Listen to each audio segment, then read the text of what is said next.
Good evening, ladies and gentlemen. This is Brock Beard from LastCar.info coming at you back at home from LastCar headquarters after a thrilling weekend over at the Auto Club Speedway this past weekend. Hope you guys first and foremost enjoyed the coverage from the track there. I know I certainly enjoyed checking out everything that was going on there in what was a very surprising race weekend, I would have to say, for most people that were following along in the series, especially with the history of the Fontana racetrack itself. I know this is a little bit later of a show. It's old news. I know everybody's already handed around every story that came from the weekend, whether you're more of the Hendrick persuasion between the battle between Kyle Larson and Chase Elliott and the radio communication that ensued from it, or the issue of Timmy Hill and the driver swap into the number 38 that got Joe Graff Jr. back into the Xfinity race on Saturday. We'll talk about all these stories as well as what happened in between during the race weekend here, and kind of cover everything else from what was a very packed weekend here. But thank you guys for tuning in here. Coming in a bit later, we got it back to LastCar headquarters here about 9 o'clock last night Pacific time. But I appreciate you guys for following along with with everything on the site. We had a few new people join our magnet there on the side of the rental car there for the last the home stretch there as well. So big thank you to those of you as well. Thank you as well to Beast of Metal there. Wow, there's 2 super chats there. Goodness, buddy, you don't have to do that. But thank you very much there. I'll catch up on yours here as well because my goodness, there's no shortage of stuff to really talk about this weekend. I'm gonna try to do things a little bit differently from the show from the Clash. I rewatched that and I think I was just kind of all over the place. I think I'm gonna try to keep things as chronological as possible so I don't miss any major details from the race weekend here. So I guess we'll just jump right into it. First and foremost, the race weekend itself was kind of restructured a couple times. Looked like we were going to have originally a 3-day show to have the Fontana racetrack return to the schedule. That ended up being trimmed down to a 2-day show with some very quick turnarounds between practice and qualifying. It turned out that we had very early morning practice sessions, at least here on the West Coast, that is, for both the Xfinity Series and the Cup Series compressed together, and then the Xfinity race starting about 2 o'clock that afternoon. We ended up getting a very early start on Saturday to catch up on the action there over at the track. Already from talking from some of the other teams there, and there was one team that did not want to be attributed to this, expressed concerns over the way that inspection was going on. I think one thing that was very surprising when we came down there, frankly, I was in bed by the time Bob Pockrass tweeted from the track on Friday evening that Kurt Busch had 3 times failed inspection and was going to ultimately start in last place for the Sunday race, which did end up being the situation there. One of the Xfinity Series teams expressed frustration as to how late their own inspection had taken place. It seemed like things were, just kind of taking a lot longer than they expected. I don't know if that was a matter of the Cup cars having to go through multiple times and maybe putting the Xfinity guys later, or what the situation was on that. But it sounded like it was a very long day for both teams before we even had a single car even hit the track. And that was certainly a big story from the start of it. The other concern, of course, was the new format for practice and qualifying, which we didn't really see at Daytona because of the traditional Speed Week format. The California track was really the first test of this situation where you would have a very brief practice session, I believe about a half an hour, if that, and then immediately line the cars right back up on pit road, and then first one in line goes out and takes a lap. This was a very big challenge for one particular team, that being Mike Harmon Racing, which did not enter the 74 car this week because of the size of the entry list, even though the list was originally at 44 cars and shrank down to about, 41 by the time we actually got the cars lined up for practice and qualifying. we did have a situation where, it's still going to be a challenge for a lot of these smaller teams to get in. The 47 got Brennan Poole in there. They had like an interesting different font for the driver's name on the rear glass, some hastily taped up numbers on the nose of the car, and as it turned out, a very sick engine, unfortunately. An issue with the float in the carburetor was the situation that was caught on pit road. I was standing by the 47 during that practice and qualifying session for the Xfinity Series, and there was a lot of challenges there. A crew member was getting a large wrench and handing it over to Mike, who was going over the wall. There was some issue about whether or not anybody going over the wall during practice and qualifying had to wear a helmet. Somebody was trying to toss Mike a helmet, and then it turned out he didn't need to wear one, so he tossed it back. There was a lot of chaos there, and it made it very difficult for them to actually make any adjustments to that carburetor issue. And since they were the first cars on track, they decided, okay, well, let's go ahead and give it a try, because they were going to go home if they didn't try. And unfortunately, the engine sounded very sick going by. He was very slow on the front straightaway. And Brennan Poole, who was still wearing, again, his 2020 uniform, same Gettle Services uniform, I believe from late in his rookie campaign, and his Spartan Mosquito helmet, which, gosh, I hadn't seen since his really the last time he was at the Fontana track running the Cup Series for Premium Motorsports before their merger into Rick Ware Racing. Shows how much has happened in just the space of 2 years. It was unfortunate he didn't get a chance to get out there. I would have loved to talk with Brennan, but I'm sure he was very frustrated at that moment. Fortunately, it looks like he's getting another shot this weekend, at least in the Truck Series side in Las Vegas. But hopefully things turn out better on that end. But unfortunately, Mike Harmon's team shut out of making the race at California. One of two teams that missed both of the opening rounds. The other team that missed was the 08 team, this being with Joe Graf Jr., and this being another of the big conflicts from the weekend, certainly. And definitely my tweets were blowing up there once we were getting some information on that. I didn't hear about the driver switch until a lot of you guys were giving me a heads up about that, and I do appreciate the updates on that.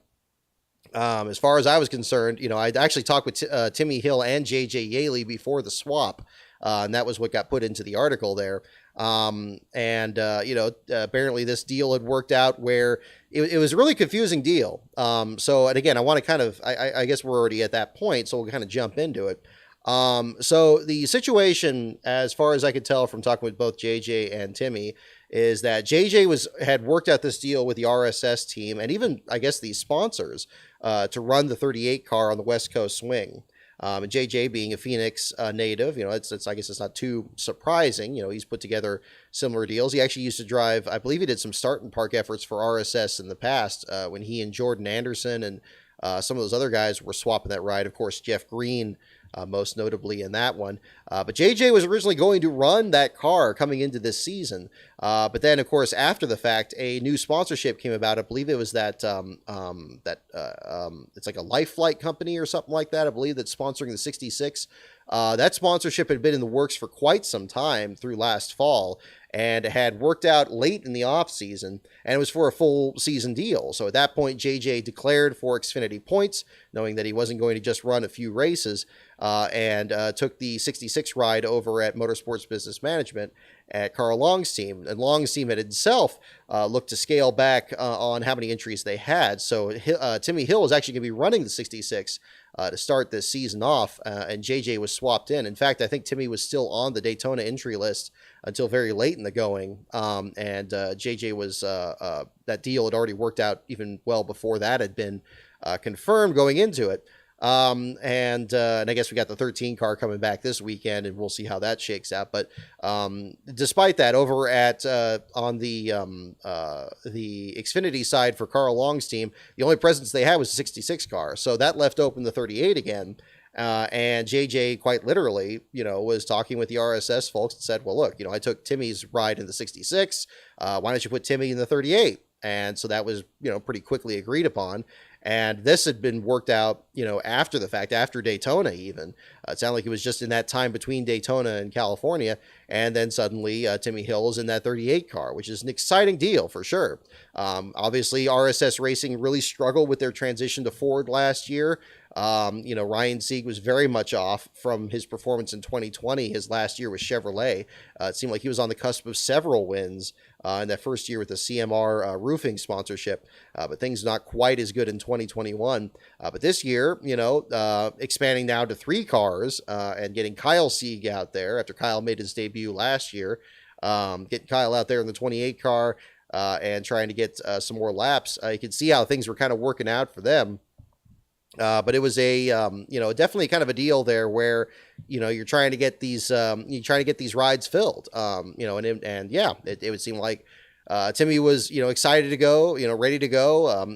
I talked about this kind of working out and it was good that JJ and Timmy were able to make that work. So that was pretty cool. Everything was all set. And then you get Joe Graf Jr. into the equation. Now, this is where things certainly get interesting.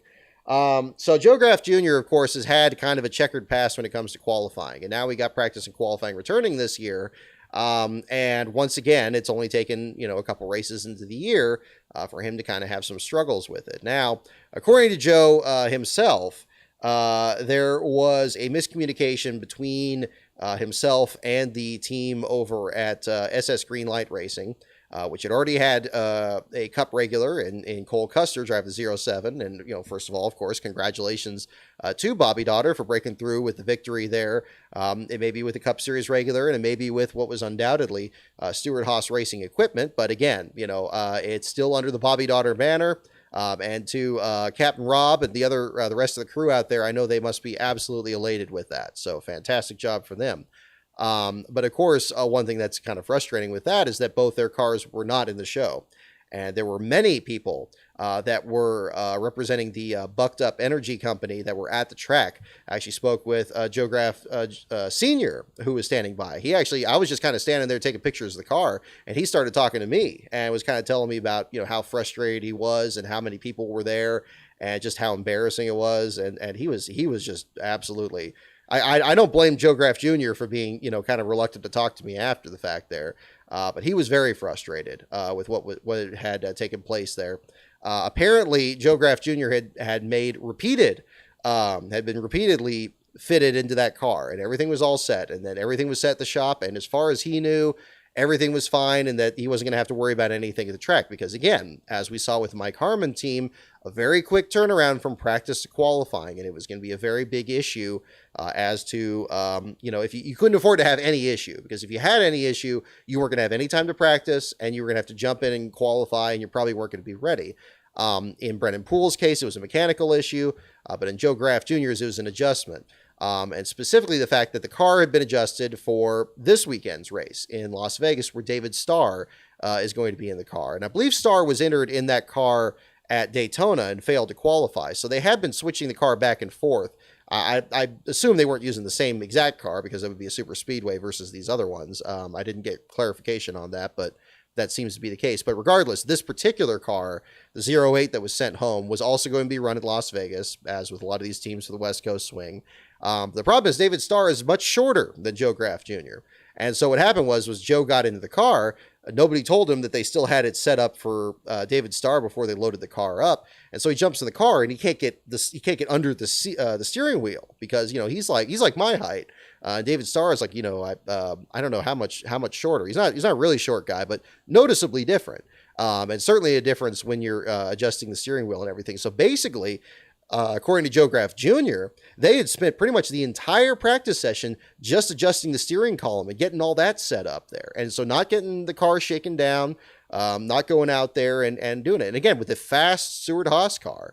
And I know everybody's frustrated that, okay, well, how the heck did he miss the show in a Stewart-Haas car? How can he miss? If you don't have practice, when the practice is already cut down to that short of a time, and you don't even have any of it because you're just worried about getting the car adjusted, and also the mental side of that now you're not even thinking about like, okay, maybe I'm going to get 1 or 2 laps versus maybe 10 or 15. That's a huge disadvantage, especially with an entry list where your ride is absolutely not guaranteed to be in the show. And unfortunately, that was the situation. He was one of the other guys that was sent home after qualifying there. in the 08. The other driver that missed the show was Will Rogers for the Josh Realm effort. I'm actually getting some clarification from from Josh's team there about the name that was on the passenger side window. I was communicating with them on my break this afternoon, so I hope to get some more information on that to get a little bit more of the story on that. But yeah, so you had Joe Graff's car missing the show. You got the Bucked Up Energy people all there, and all that stuff, and you got a frustration. So buying rides is not an unusual occurrence, not in the Xfinity Series, and certainly not in the Cup Series, where the money is even higher than ever before. But you did have a situation there where, Joe Graff was not going to be in the race, and Timmy Hill is only a part-timer. Basically, the deal was at least to run this first race at California. Now, this is the other part that's interesting, and this was kind of discussed a little bit later that evening. RSS Racing seemed to notice a lot of the traffic on Timmy Hill. I mean, how could they not? But seemed to indicate that, things are going to be work out on that end. Actually, as a matter of fact, do we have, let's get the entry list here for the Las Vegas race here. Is he already entered in the Xfinity car for the Allsco Uniforms 300?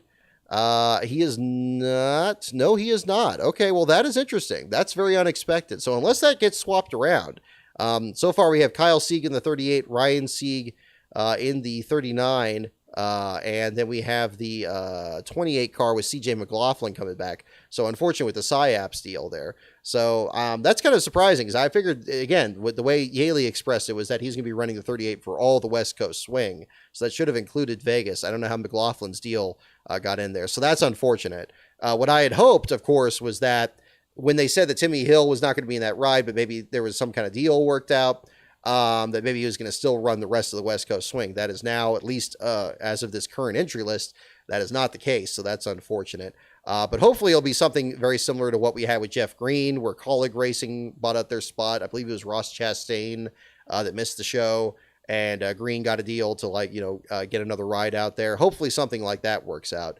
But I don't know the parameters of that. I didn't. Joe Graff Sr. was not privy to that.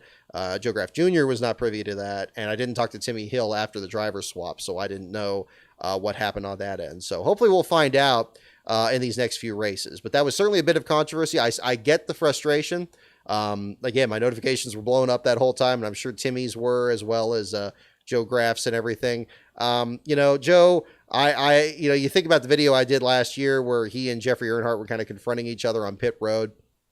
It's another one of these kids that's, trying to make their way in it. And it's, and gosh, if he's got his father there watching over his shoulder the whole time, that's got to be an uncomfortable situation too. So I gotta say, I mean, I'm kind of sympathetic to his side there as well. As much as I would love to see Timmy Hill in a quality ride, I do think that that's in the works. I think that there's something that's probably going to be worked out there, but I don't know that for sure. And I am surprised that Timmy's deal to run the 38 wasn't for the entire West Coast swing, because I don't think he's in another entry for that one either. So that's a bit surprising on that end, but we'll see what happens. But Joe Graff Jr. swapped back to the 07. David Starr indeed in the 08 for the Vegas race this weekend. That's going to be another story on that. So qualifying pretty open and shut at that point. And then the Cup Series qualifying, it was very windy, of course, on Saturday. And I have to, absolutely agree with that. I don't know how well that was expressed, but it was a serious headwind going into turn number 4. So basically, if you're coming off of turn 4, it shouldn't be that much of a surprise, I guess, from the issues that Kevin Harvick had, that Ross Chastain had a very heavy hit into the outside wall. A lot of drivers struggling with these new cars out there. Thankfully nothing too serious. I mean, Chastain's accident was pretty alarming at the time there, but good to see him walk away, and the team able to get the backup set up. Also interesting to see how these teams are working with the backups when it comes to the new car. I, along with everyone else that was at the track, fully expected that Kevin Harvick was going to a backup because, again, our frame of reference is the Gen 6. And how many times have we seen in the times, even when we didn't have practice, or maybe, when we did, were relatively minor damage, like maybe they just run into the grass and there's like a little bit of damage here on a fender, and they'll say, okay, no, we're going to the backup. Roll the backup out. We'll get the backup set up. Who cares? Does not seem like that's the case here with the Gen 6, with the next gen car, rather, at least in the short term. Cole Custer's backup was rolled out for Kevin Harvick after his incident. Harvick understandably frustrated as he walked back to his hauler, but the crew apparently did not go to the backup there, and I don't know if, and apparently didn't even take the rear clip off of the car. My assumption would be that they were trying to, actually just kind of compare one car to the other and make sure things lined up or something to that effect. I don't know if any parts were replaced at all, to be honest. This is one kind of, and this kind of brings me to one first issue that I'm having to kind of adjust to with my coverage approach, especially with the Cup Series cars. Under the restrictions that you have as a media member when you're credentialed, you're not actually allowed to walk into the garage stalls while they're working on the cars, and that's kind of a challenging aspect here when you have these particular issues. I think that there's we saw this. In really all weekend. I mean, quite honestly. I tend to be on kind of the shyer end of the spectrum already. So I'm trying to kind of like, maybe I can catch somebody's ear or somebody's a little bit walking away from the car. But I think the crew members know this too. So they stay in the garage about as far away as you can get. And it's hard to really get that information. This was very much an issue with Christopher Bell with his engine issues that happened on Sunday as well. But yeah, it would be interesting to kind of understand what's going on with this. I was thinking of actually talking with some of these other crew members there and kind of understanding what's the proper way to go about that. Because yeah, then you get situations like this. I remember back at Phoenix when BJ McLeod had that strange fire on his 78 car on pit road.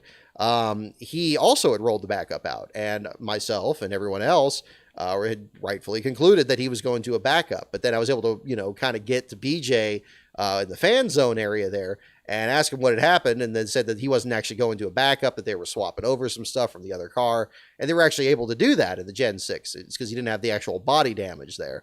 But understanding the way these cars are damaged and the way these teams go about making the repairs, that's something that I'm really having to kind of learn all over again with this, because it's not the exact same approach from this. That now fender damage is now treated much like the McLeod thing with the mechanical or electrical issue. That's fascinating to see.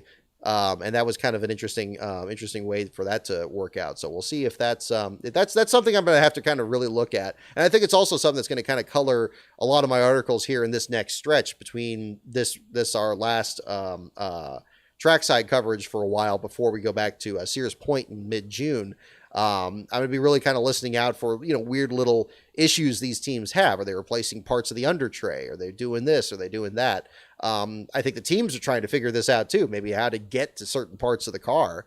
That's going to be kind of interesting. But that was certainly the case with Harvick's incident. And it was surprising who was and who was not going to backups, that it was ultimately basically just Ross Chastain, if memory serves. But you did have a lot of drivers with mechanical issues, and I believe an oil pump change on Justin Haley, a few other drivers there with issues. I believe we had 9 drivers sent to the back for one issue or another.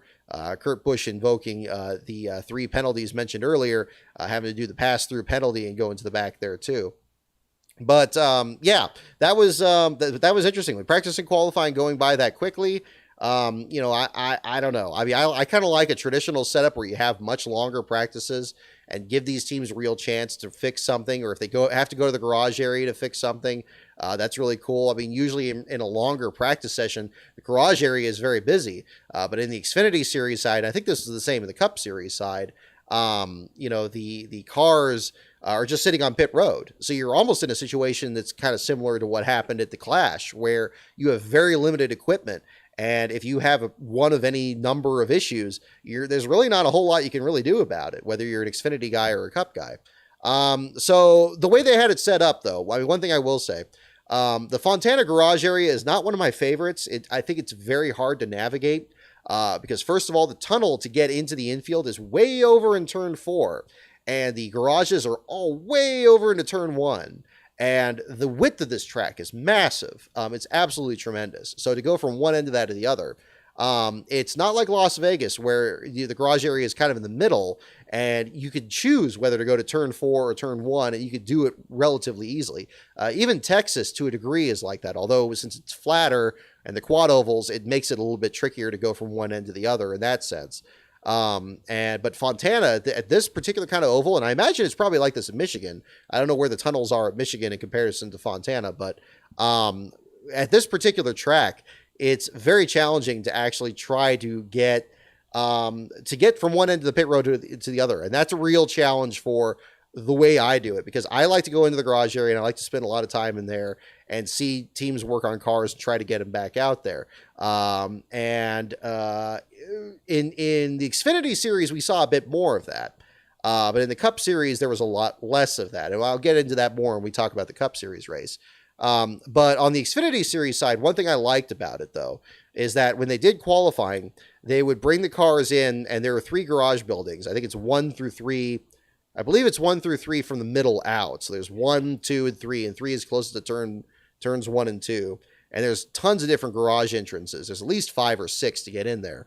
And you get these guys that are coming in there. And the Xfinity cars, after they qualify, they come in the same entrance, excuse me, and they line up next to garage building 1, so like the last one in line, and the drivers get out, and you can get interviews really easily. And that was why the Xfinity article had so many interviews in it. Most of those I did right there. A few of them I did after the race itself on pit road.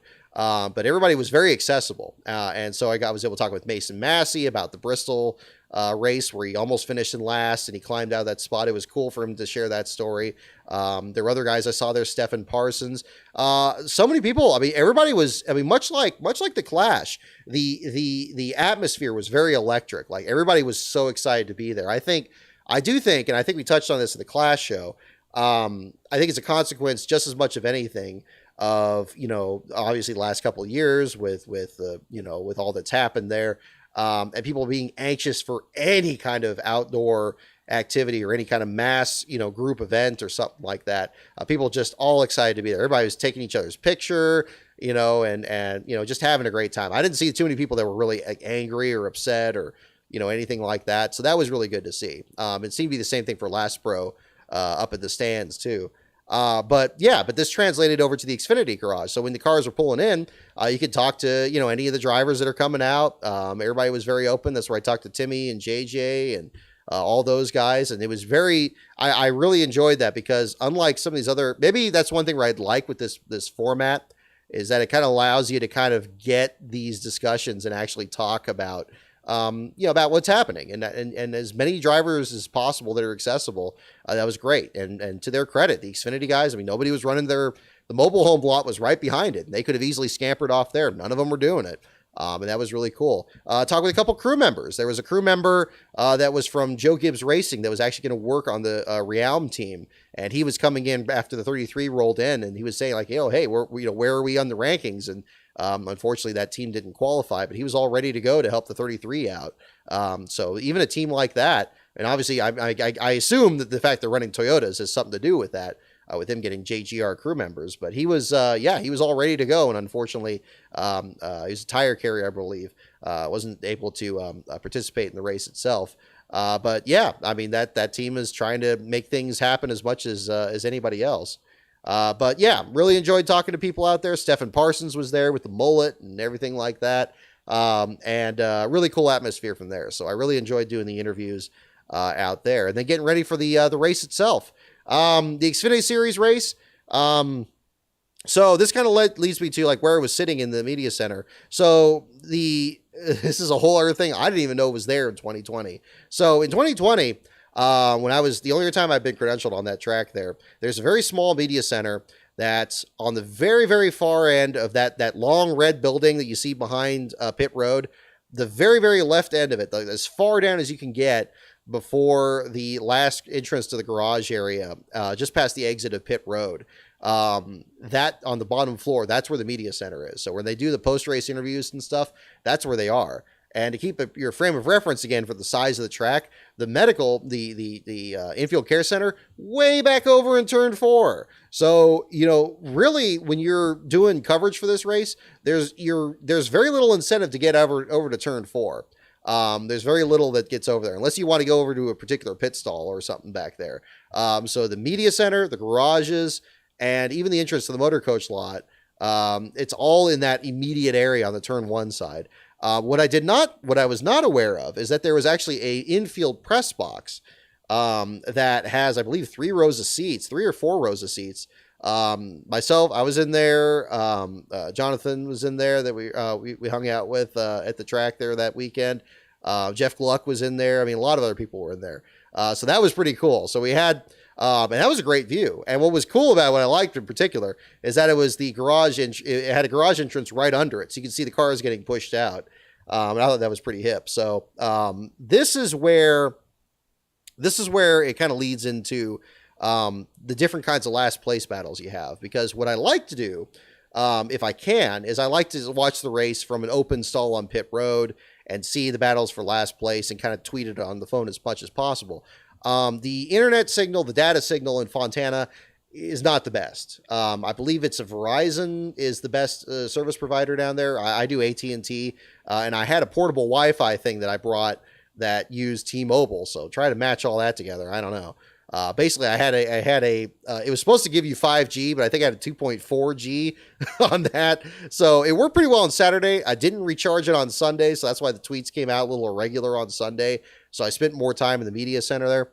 But it was a cool view, and it was pretty neat to see. But there's so much stuff you can miss from any part. I mean, I try to catch as much of as what's going on there, but the best seats are really in the stands. You can see things pretty well from on top of those red buildings, but only to a certain degree. There's some blind spots on the back straightaway with the mobile homes and everything. So you got that. Again, we saw 2 very different last place battles and 2 very different races for that matter. But both of them very aggressive at different times there for sure. So for the Saturday race, I originally started at the media center there, or the press box. And, during the pace laps, like, well, I probably should go on top of there and kind of see what it's looking like for the first lap. So I kind of watched that for a bit. And that turned out to be the right decision because the last place battle was settled very quickly in a very frightening turn of events. A huge fire from Landon Castle's car, the number 10 for the Kaulig entry, actually having something let go on the front straightaway and pulled down to turn 1. I had thought at first it was Kyle Sieg's car because I know Kyle's team had changed engines. I thought I saw the 28 go by there when that happened. But then very clearly over the radio, you could tell it was a 10 car. Good to see Landon get out of that car and without any serious injury. Appreciated him talking to me, although he was very, very frustrated, as you can imagine. This is easily, you talk about Timmy Hill trying to get into a good ride. This is easily Landon Castle's best ride since he was a Hendrick development driver. He's just trying to make the most out of it here and get some wins and get back into the points there. Very frightening situation there. This was, I guess, about 7 laps into the race. 10 car has that mechanical issue there. He comes down pit road. The car gets towed in, and he gets checked and released from the infield care center, and just absolutely charred. I mean, it had this very pungent smell coming off of it there. I'm sure from all the plastics and everything burned in there. The engine compartment completely blackened, and there was really no indication of what actually started the fire. I mean, I believe the TV seemed to indicate possibility of an oil line issue, but the size of the fire was very troubling. Landon said it started to get into the cockpit at the point that he stopped on the apron, which is very scary. But he did get out there very quickly, kept his wits about him and everything. So that was, excuse me, that was good to see. Some heavy damage to the car. The crew was kind of keeping people away from it a bit. I was able to get a couple shots of it in there with the hood very warped. And the scorch marks equal on both sides, which is unusual. You think of like Richard Petty's engine fire at 1992 in the Hooters 500, where it's much more on one side, or kind of flared up on the driver's side, and on the passenger side, if anything, it was lower. This was almost identical on both sides. The flames belching out of the front wheels there. So it was good that the fire extinguisher did its job at that point. If a little bit late, but good to see him get out of the car okay under his own power there. An early exit for him. As it turned out, he was actually last place finisher the last time We came to Fontana in 2020 when he drove for Morgan Shepherd. Landon actually had a picture with Morgan at Daytona, if I remember correctly. Yeah, different set of circumstances now. Trying to get something going there with that 10 team. Certainly looking at Las Vegas and the races ahead. Getting a win, getting himself back into title contention again there. But the race itself, lots of aggression shown all around there. Austin Hill hitting the wall early on. A lot of people that were kind of bouncing off the wall in turn one. You could see him kind of trying to dive into that first corner, and then sometimes people just get shoved up the track. You don't get the best view of the corners from the media center or the press box there. Even on pit road, there's kind of a couple of blind spots there. But the best shot is kind of looking into that whole oval, that part coming to the start finish line. Absolutely thrilling to see there from that point. So a good track there too. But looking at the rest of the bottom five here, Jade Buford, I gotta say that's probably one of my favorite paint schemes in the Xfinity series. That Big Machine vodka car. I keep waiting for them to make die-cast out of it. I know there's the alcohol sponsor, so I don't know if that's going to happen or not, but we'll see. But the 37th spot there had a big hit out there on the back straightaway. Jesse Iwuji spent many laps behind the wall. He actually was in the garage area getting pushed back there about the same time I had left the 10 cars garage stall. Looked like they had an issue with the fuel pump, it seemed to be behind there. They were kind of working under the trunk lid there with the car. Ryan Vargas had a very scary situation there as well. The results indicate a crash, and I don't know if he actually hit anything after this happened, but the transmission actually exploded inside the car. And I didn't get a picture of this because actually what happened was I was sitting in the, I saw the 6th car in the garage area, and I kind of was going back and forth on my usual routine, getting my steps in there because it's the best workouts I get all year at the racetrack. But I go back and forth there, and I see a 6 car back there, and I'm seeing what's going on. I see Ryan stepping out there, and he's looking frustrated. I said, yeah, well, Ryan, what the heck happened out there? Because I saw him slow down into turn 1 and go down to the apron. He says, yeah, look in there. It's like, look, the transmission exploded. And I'm like, what?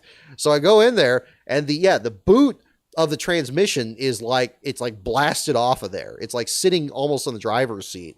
And you can see the jagged steel underneath it of like the top part of the gearbox or the transmission there.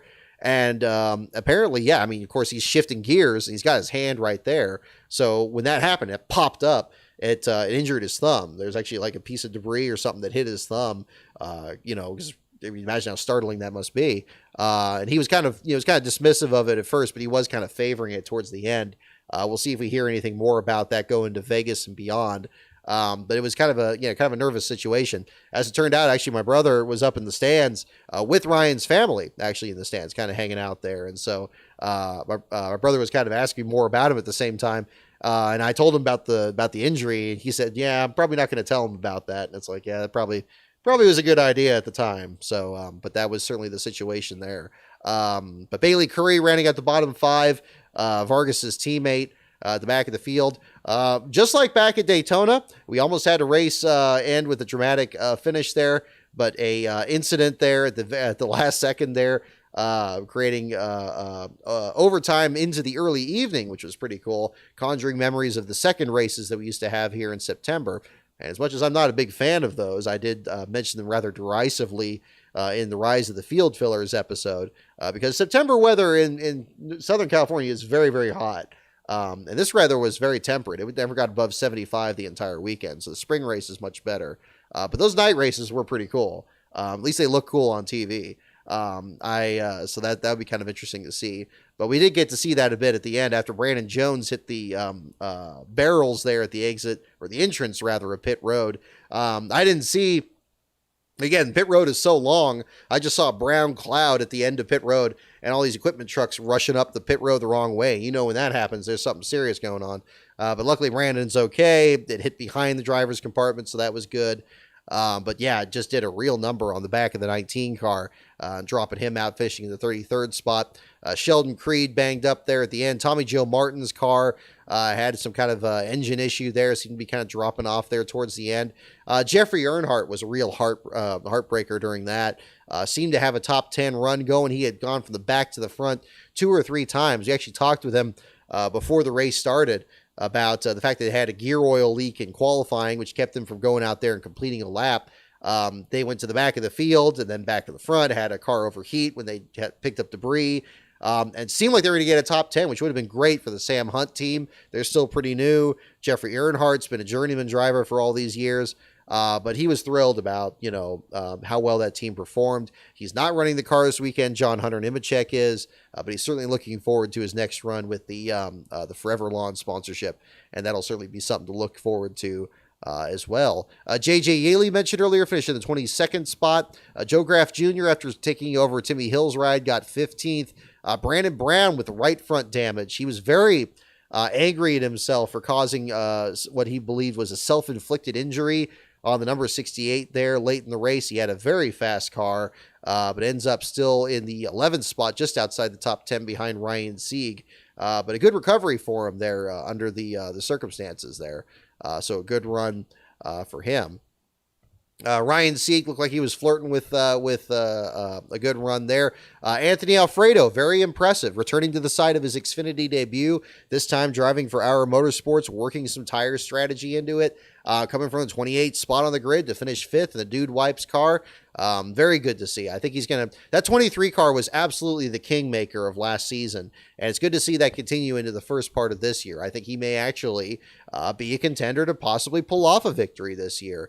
If he can get in any situation where he can get down to a guy like Justin Allgaier or Josh Berry or Ty Gibbs or some of these other contenders that are going to be certainly very strong. Proud of Trevor Bayne as well, getting that third place finish and actually being kind of disappointed with getting it. He looked very impressive out there. Seemed to be, not a track that you would typically expect him to be very good on. Certainly don't remember any strong runs with him and Roush Fenway or likewise. In fact, he was a last place finisher the first time I was out there in 2018. Clobbered the wall in turns 3 and 4 and had to go behind the wall there at that. So a different set of circumstances back then. But all of them chasing Cole Custer, who dominated, leading 80 laps of that race. Again, congratulations to Bobby Dotter, a longtime figure in the sport, both himself and I believe his father as well, whether in the ARCA Racing Series or in NASCAR's Top 3 Series. Really cool to see them get back out there. I know it's not the circumstances that, it is what it is. I mean, again, I don't like having Cup guys out there. It would have been great to see Noah Gragson and Trevor Bayne going at it by themselves. But I get these things are businesses and they got to work things out on that end. Hopefully we don't get too many races with Cole Custer in there. Cause again, I don't want to see the start of that again, where you get somebody that's just stinking up the show every week. But, Custer has kind of been, he just got back in the top 16 in points in the Cup Series side. So apparently that helped him on that end of the field there too. So that's another one to look at. Brett Moffitt, I mentioned the 23 car with Anthony Alfredo. One thing that's been surprising is the 02 struggling so much. We saw a lot of this in the second half of last season, and the first couple races this year, it's been more of the same. Moffitt finishing a distant 19th at the end of that, behind Kyle Sieg with the backup engine. Kyle Weatherman, decent finish there in the 16th spot, driving Josh Williams' former car, the 92 there for DGM. Daniel Hemrick in the 12th spot, kind of foreshadowing on what he did on Sunday. So a lot of exciting stories throughout that field. It was really interesting to kind of see from that one. I thought it was an entertaining race. The Xfinity Series has really been proving itself to be putting together great shows on a consistent basis for sure. So that's been really good to see. Alrighty. Let me get here. Thank you again. Let's see. I'm just getting to your super chats here. In the meantime, Beast of Metal, before we get into the discussion on the Cup Series win here. Bobby Dotter team is a truck and an Xfinity win. You mean before this? They had I guess we're talking back to Hickory or something, right? Like you got way back when. First time in a long time. I guess not first ever, but a good turnaround there on that. But certainly a great effort there for a team that's typically not really seen to be in the mix on that end there too, with all the other organizations kind of stealing the glory there. But Beast of Metal, again, thank you for your super chat there. Before we go about praising this weekend, I just want to put NASCAR on full blast for the utter idiocy of putting aluminum rims on their tires, finding teams and suspending personnel when those rims explode mid-race. Oh, we're definitely going to get into that. No shortage of things to talk about from the Sunday race and problems with that side of it too. So that'll be another one to kind of look at also. I also want to dunk. Thank you again for the other super chat here as well. I also want to dunk on NASCAR for their absolute obscene display of form over function that led to a tire design too small to accommodate an inner liner at a 2-mile oval. Absolutely disgusting. Yeah, I mean, again, I gotta definitely agree. With the frustrations there on that end. I mean, it's an unfortunate situation with that, and we'll certainly be talking about the tire situation and NASCAR's attempt to really do something about it on Sunday's race, and what they're really going to do about it going forward as we go into a very diverse array of tracks, whether it's going to be the rest of the West Coast swing or the remodeled Atlanta or Bristol's dirt track or anything else there. It's going to be kind of a mess here, but that'll definitely be something to certainly talk about as well. Yeah, it occurs to me, I apologize, folks, on the Bobby Daughter thing. If I kept repeating that was their first win ever and they'd never done anything before, I don't want to. That's what happens when I just try to do it by osmosis. I should just pull the stats up on that instead, because I don't think I've brushed up on that enough. Let's see here. So let's be thorough here. Okay. So Bobby Daughter's Xfinity team. So going back to 1995. Okay, so it is the first win. Okay, it's the first win on the Xfinity side. Excuse me. At least back to that stretch there in the Xfinity series. To 95. And then the Truck Series one. I don't see a Truck Series win. I saw somebody mention them getting a Truck Series win. I don't see one back to 2004, at least on the Racing Reference page. That doesn't look familiar there. And then oh wow, look at that. A one-off start in the ARCA Racing Series with a Georgie Mackay. Who's this? Okay, this is interesting. At Chicagoland in 2005. Who's this driver? This is fascinating. Okay, hang on. Take a little bit of a departure here for just a moment. From Hungary. Okay, wow. Kind of ahead of the curve there on getting some more European drivers out there. I guess we got Loris Hezemans getting ready for, or Heymans. I'm trying to remember the correct pronunciation there, but getting ready for him to run the 27, I guess, later this year. Yeah, look at that. Well, okay, yeah, so it is the first Xfinity. Okay, that seems to make more sense. Goodness. But yeah, back in the, I know there's Bobby Daughter and there's Bob Daughter, but yeah, interesting. It was great when they ran the old pink 08 car again. I thought that was neat because it looked like the old Racing Champions car, but that was pretty neat. So we'll certainly talk about that too. I just need a little beverage here, folks.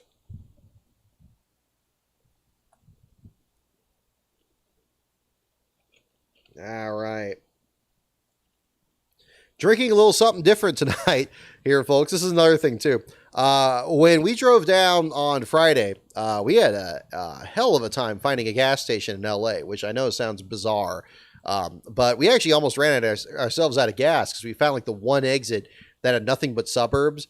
And it's like, well, look, every suburb I've grown up in, you could find a gas station within like 3 blocks, but not down there. Not even in a place with as many cars as it did. So we finally found this gas station, and they had these sodas in the back, and they had all these different labels on it. I mean, here's one here. This is the Mac Dre Thizzle Pop. Check this out. Here you go. This is a line of exotic pop sodas. And I brought these up, and I was like, okay, well, that's interesting. So it's like this, like a local thing. So I went up to like the cash register. I was like, yeah, I never seen these before. It's like, oh yeah, they're out of Texas. I'm like, Texas? Why is it? Like, I don't know. This kind of seems like something. I mean, there's a label on here. It says that the portion of the proceeds go to the community in Vallejo, California. It's like, okay, well, that's cool. And so then it's like, all right, well, I'll try a couple of these out. It's like, and the guy at the register is like, oh yeah, are you sure they're $5 each? I'm like, $5 each? I'm not even at the track yet, but I'm like, okay, well, I'm invested, so I got to try this. So it's not bad. It's not bad. So good job, Mac Dre. You got a good bubblegum flavor here with 375 calories in it, 186% of your daily allowance of sugar. Probably shouldn't be drinking the whole thing of this here. 93 grams? Okay. I thought it was per serving. Yeah, it's per container. Okay, well, there you go. Well, if you want if you want something that's going to keep you, I'm probably going to have to drink some warm milk after this here to try to get back to sleep. But I guess it doesn't have a lot of caffeine in it there. It's not bad though. The other one I got was like, it had like, I guess they have different wrap stars on them. There was another one that had like cotton candy flavor. But I haven't tried that one yet, but this one's not bad. It's not bad. So there's your beverage endorsement, for tonight, on there. So, Mark Martin probably knows what all these taste like. So that's probably the thing there too. If they had orange, that would probably be pretty good. But yeah, there you go. Yeah. Vallejo, California, home of Jeff Gordon. Exactly. And Gumball Watterson. There you go. Wow. I didn't know that. Well, hey, there you go. Learned something new today. So, but yeah, I guess that's been the same thing there. So I thought that was pretty neat. So I was like, yeah, okay. I know what I'm drinking on the show tonight. So that's going to be the case there too. So for those of you just tuning in, we just talked about the Xfinity race. I'm going to jump into the Cup Series side here now. I got show and tell. I got some stuff there for that. Got another couple bits here as also. We'll do some more trivia tonight as well. What are we up to here? Oh, wow. We're already up to an hour, man. Okay. So no shortage of stuff, from this weekend. So, let's jump into the Cup Series side here. So here's the thing.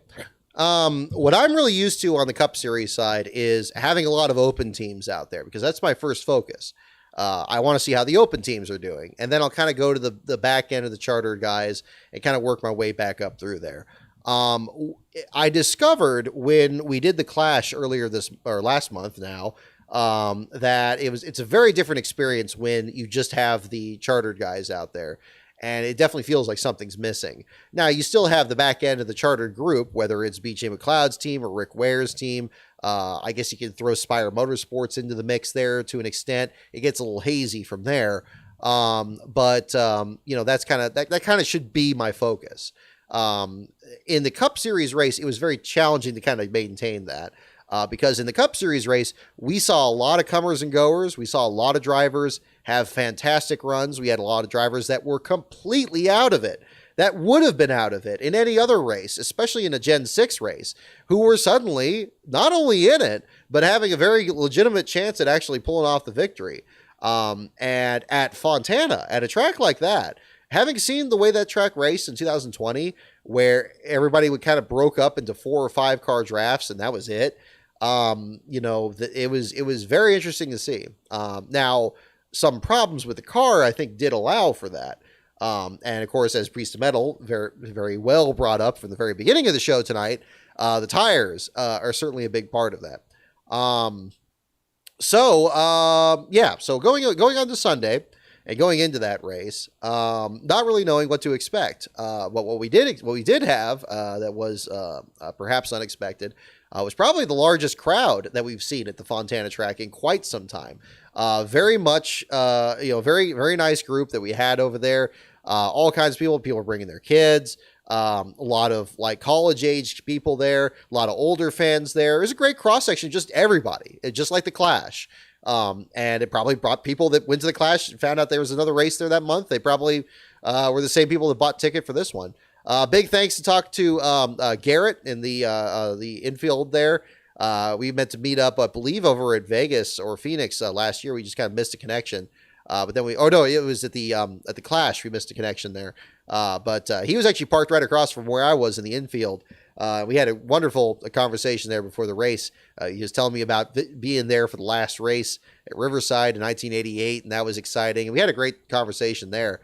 But from there, we got a bit of a later start that day because we got up so early on Saturday, Lastbro and myself. But then we, started a bit later that day, and that was good because actually by the time we got there, things were really starting to pick up. You had so many people in the garage, so many people on the front straightaway. The pit road was probably the busiest pit road I've seen yet, and the pit road at Fontana is very wide. So for it to be that full of people, I mean, obviously you don't have people that typically walk into the pit stalls because the teams are trying to prepare those and everything. But even when you eliminate that, you still have like just a massive amount of space that people were kind of going around. You had Boris Said was there with his kid. All these other people. You had that guy from the Rams. That was the thing too. I don't know how many guys watched this in the broadcast, but there was so we get there on Sunday. I go out my first thing was I wanted to see what the start finish line was like and how many people are out there. And I got there right when they did the parade where they had the cars going around the track. I did the die-cast pictures and stuff that I like to do at each one of these. Signed the start-finish line, did that, put the Last Car logo on it. And people were having a great time with that. Talked to some other fans out there. So that was pretty cool. Loop back around from there. I was thinking of going out to the fan zone to do a meetup. I didn't set up a time for that. So if you guys were at Fontana, you didn't get a chance to meet up there, I apologize. I did meet a lot of you guys in between, though. I think I met probably, about 7 or 8 people that just stopped me, and we talked about the field fillers, or we talked about the Last Car site, or in fact, I ran into the gentleman over at the Penske Racing team who recommended the Larry Foyt video, and we had a wonderful conversation about that. So I really appreciated meeting with him and talking about Larry's career and everything like that, and it was great. I mean, everybody was so friendly. As a matter of fact, at the same time, also, luckily I had some stuff that I had the foresight to bring with me. I forgot to charge my dang internet router, but I did make sure to I brought some pins with me.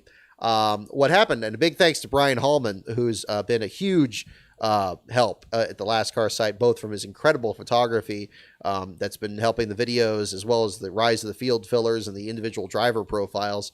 The next one of those is very much actually the next one of each, or both very much nearing completion there, between the field fillers and the next individual driver profile. I anticipate getting back to work on those now that we're kind of between trackside coverages.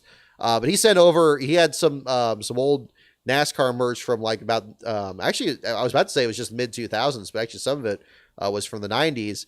And so I brought some of that with me, and if I did a tweet up or just ran into people, but luckily I kept it on my person because I just kept running into people. So one thing that I had, and I swear I didn't plan this as well as it sounds, but I actually had one thing that Brian sent me was some pins of Mark Martin's Folgers car, and it was really cool. And I had these with me. I was like, oh, this is great. Mark Martin was good at Fontana. That'd be kind of cool. I had no idea he was at the track and hanging out with Ice Cube. I mean, my God, if I knew that, I would have made a bigger deal out of it. But no, so that was cool. So I ran into a lot of people. Ran into people on pit road, ran into people in the garage area, ran into people in the infield. That was awesome. So that just makes my day when and if for those of you who maybe you've seen me, or you're reluctant to say anything or something like that, don't be. I always have time to talk with people, and I love to do it. I love to talk about, because this is the fix I get.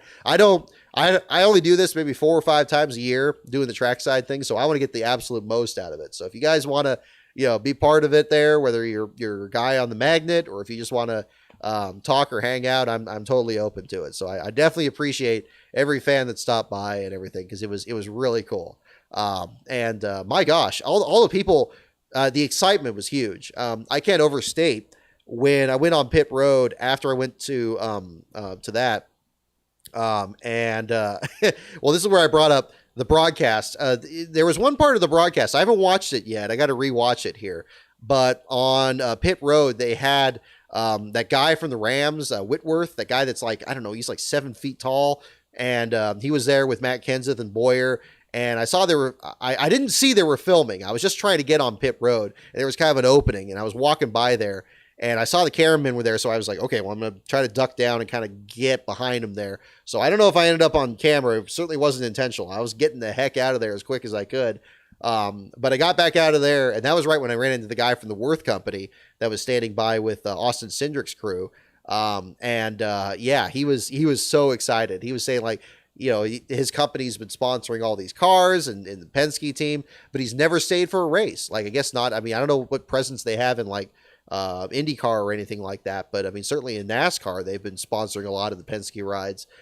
He was just taking it in. He asked me, he's like, wow, I mean, you get to do this every week? I'm like, well, I'd like to, but but I told him, look, there's nothing like race day, nothing like it. Just take it in, man. And he was doing it. He was just having a hell of a time. So that was cool. And that's just for people that are the sponsor representatives. So he had some of the other employees there with the red shirts and stuff. And, just again, whether you were a fan or you were family member or drivers or something like that, it was electric. And I think just if you were a longtime fan or not, none of us knew what was going to happen out there. Excuse me, I need more fizzle pop. Excuse me.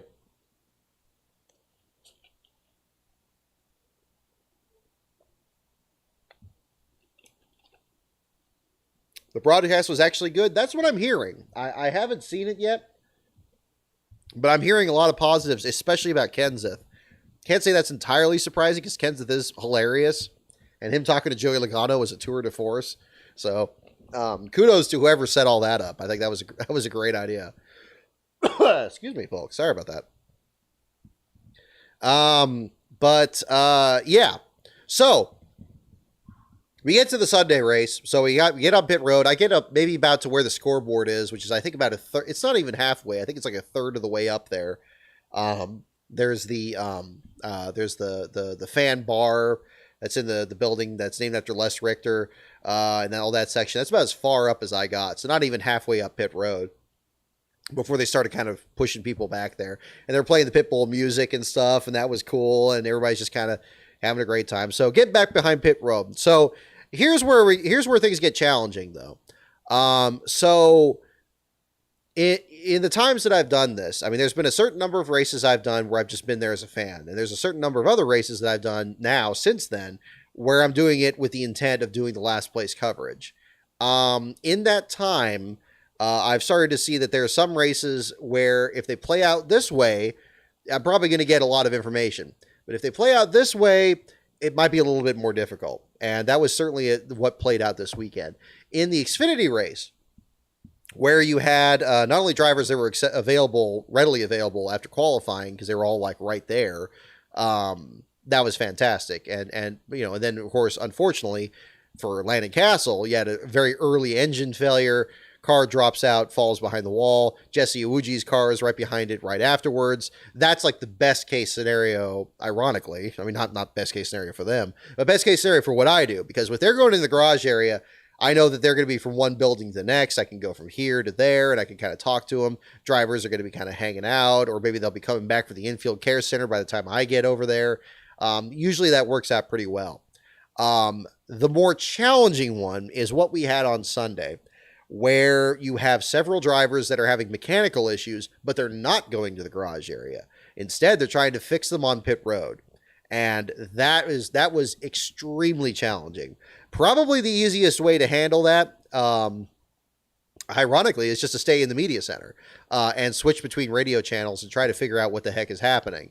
Because if you're on pit road, you're going to miss stuff.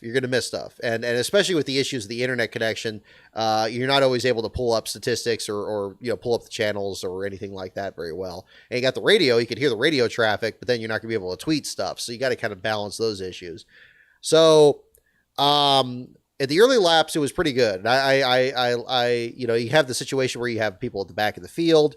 You had, Cody Ware had the throttle issue in the early laps. You had BJ McLeod and these other drivers that were kind of at the back of the field, kind of broken up in like 2 or 3 car drafts, which was very similar to what we had in 2020. This is not to say that, that there wasn't any racing further up. There absolutely was. But by the time they go on the front straightaway, they're kind of more or less on their best behavior, except for the final laps of this race for sure. Most of the action seemed to be happening behind me between the turns 2 to turn 4 section there, the back straightaway in particular. That was kind of the section.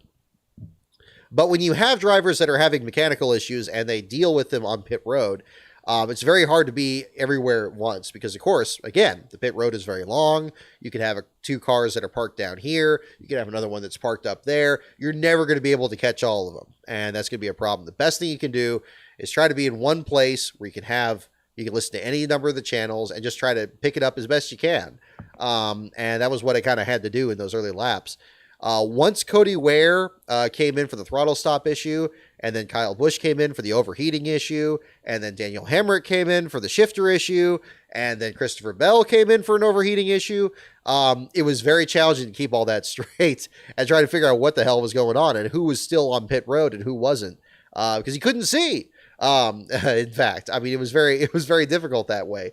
Probably what I could have done is either go to an empty stall, because there was an empty stall next to Truex's pit box, and you could look down there.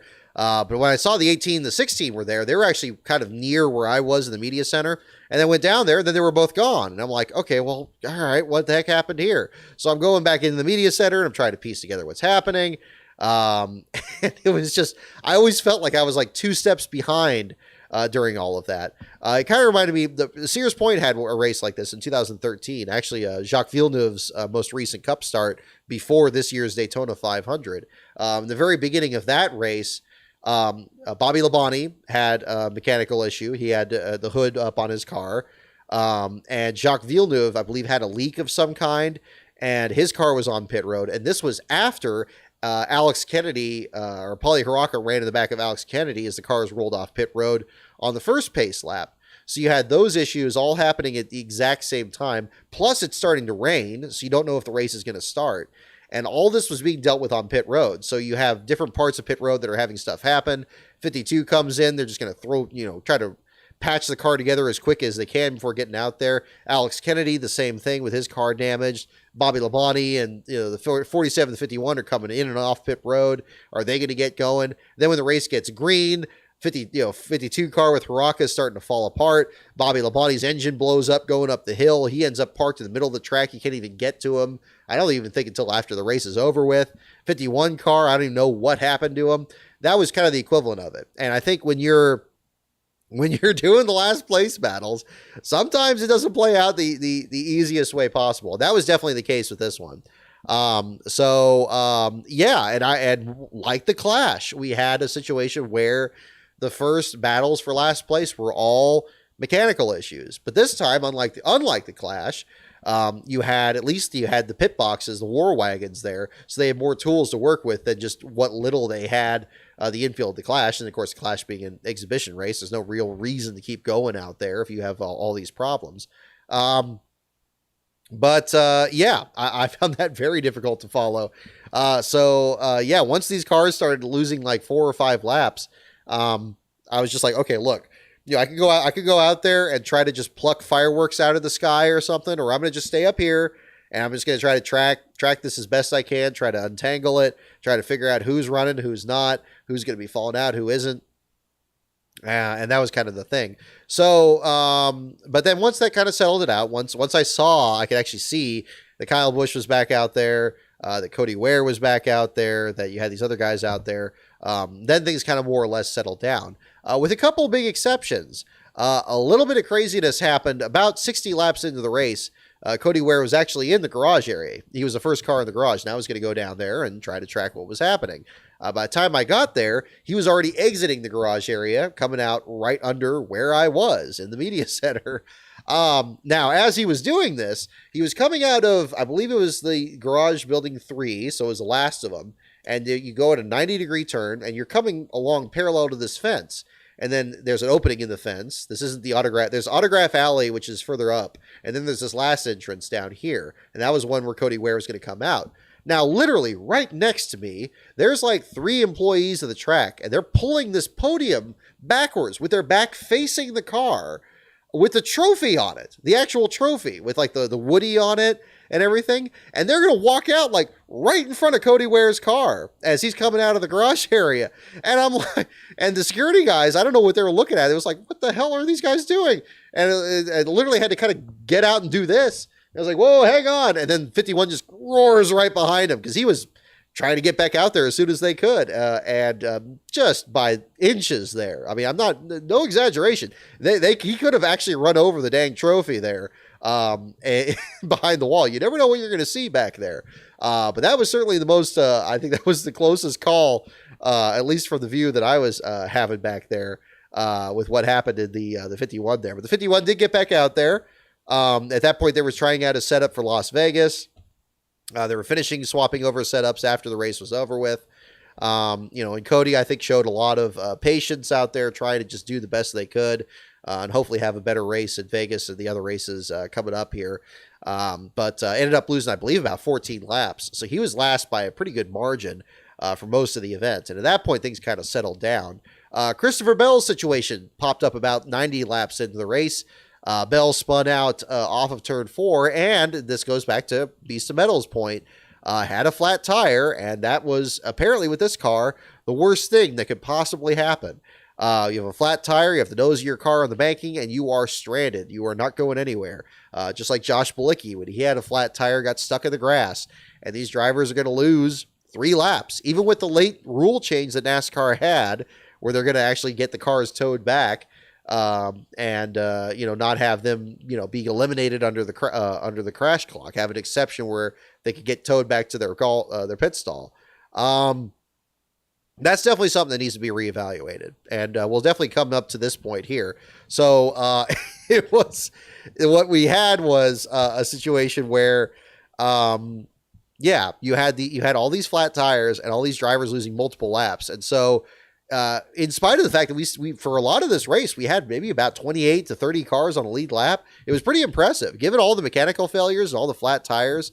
But drivers stayed out there and just kept plugging away, and we had enough cautions from other people getting flat tires or spinning out or running over each other, that the other people that had flat tires could get back into it. I never would have thought that Daniel Hemrick could get back in after his throttle issue. I believe that was the same issue that Ty Dillon had at the Clash, now that I think about it. I think he said something about a throttle linkage back there too, so I don't know if that's a Chevy issue or what, but again, it's something we'll figure out. But these flat tires, these skinny sidewalls, plus rear diffusers, where the car just claps down, just like the lowriders they had in the infield there, it just smacks down, and that's once that happens. I mean, what are you going to do? You can't even get a jack under that because it's just sealed off to the ground. I don't know. I hate seeing that this is a problem. I didn't anticipate this would be an issue, but when you kind of look at the cars, it kind of looks that way. They kind of look like the way I used to draw cars, where they had really big wheels but really low ground effects, where the wheels are kind of tucked up under the fenders almost. It shouldn't be a race-ending thing to have a flat tire, but we saw so many drivers get taken out of contention in the early laps. Like Kyle Busch, like Josh Bilicki, like Alex Bowman later in the race, Chase Elliott. We'll get into that, of course. Other people that just couldn't make it work. And then you had other drivers like Kyle Busch where they got to the apron quick enough that they could actually drive the car back in there and get it changed out. I think it was good that NASCAR considered a rule change to actually try to get a situation where they're not going to lose as many laps. But they still lost a lot of laps. I mean, I think if they managed to stop scoring the cars, that might be a way to do it. That would be kind of nice. I don't know if that would be fair. I don't know how workable that would be. But I don't know. I mean, that's something that kind of get looked at too.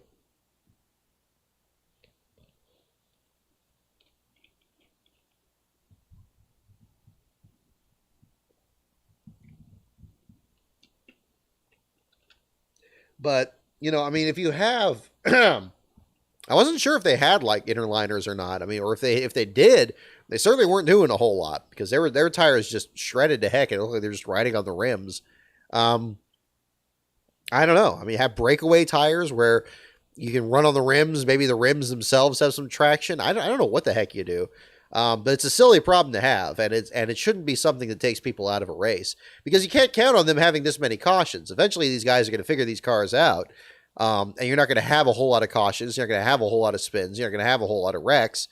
You'll have the stage cautions, but it'll be back to what you had with the Gen 6, where you have an early problem, you lose 5 laps, you're not going to be able to get back into it. I think we just had an unusually competitive and unusually crazy race because there were so many unknowns. And there was so little information that was gleaned from both Daytona and the Clash. So that was kind of the other thing to look at. But hopefully they find something out. I see what you're saying there, Bean Boy, for sure. Yeah, I mean, hopefully they are looking at the problem. I know Gluck reported this too, that it was something that NASCAR is, of course, very aware of, and they have to look at some other problems. But this could just be the same situation as back when they had the pit road speed issue back in 1991 when they were introducing it. And before they had a long, ridiculous, you're either in group 1 or group 2 and you could pit under green on this lap or that lap. And they just scrapped that and said, okay, screw it. Let's just do speed limit. This may be the same issue. It's unfortunate because it's now, really more of a hardware than a software issue.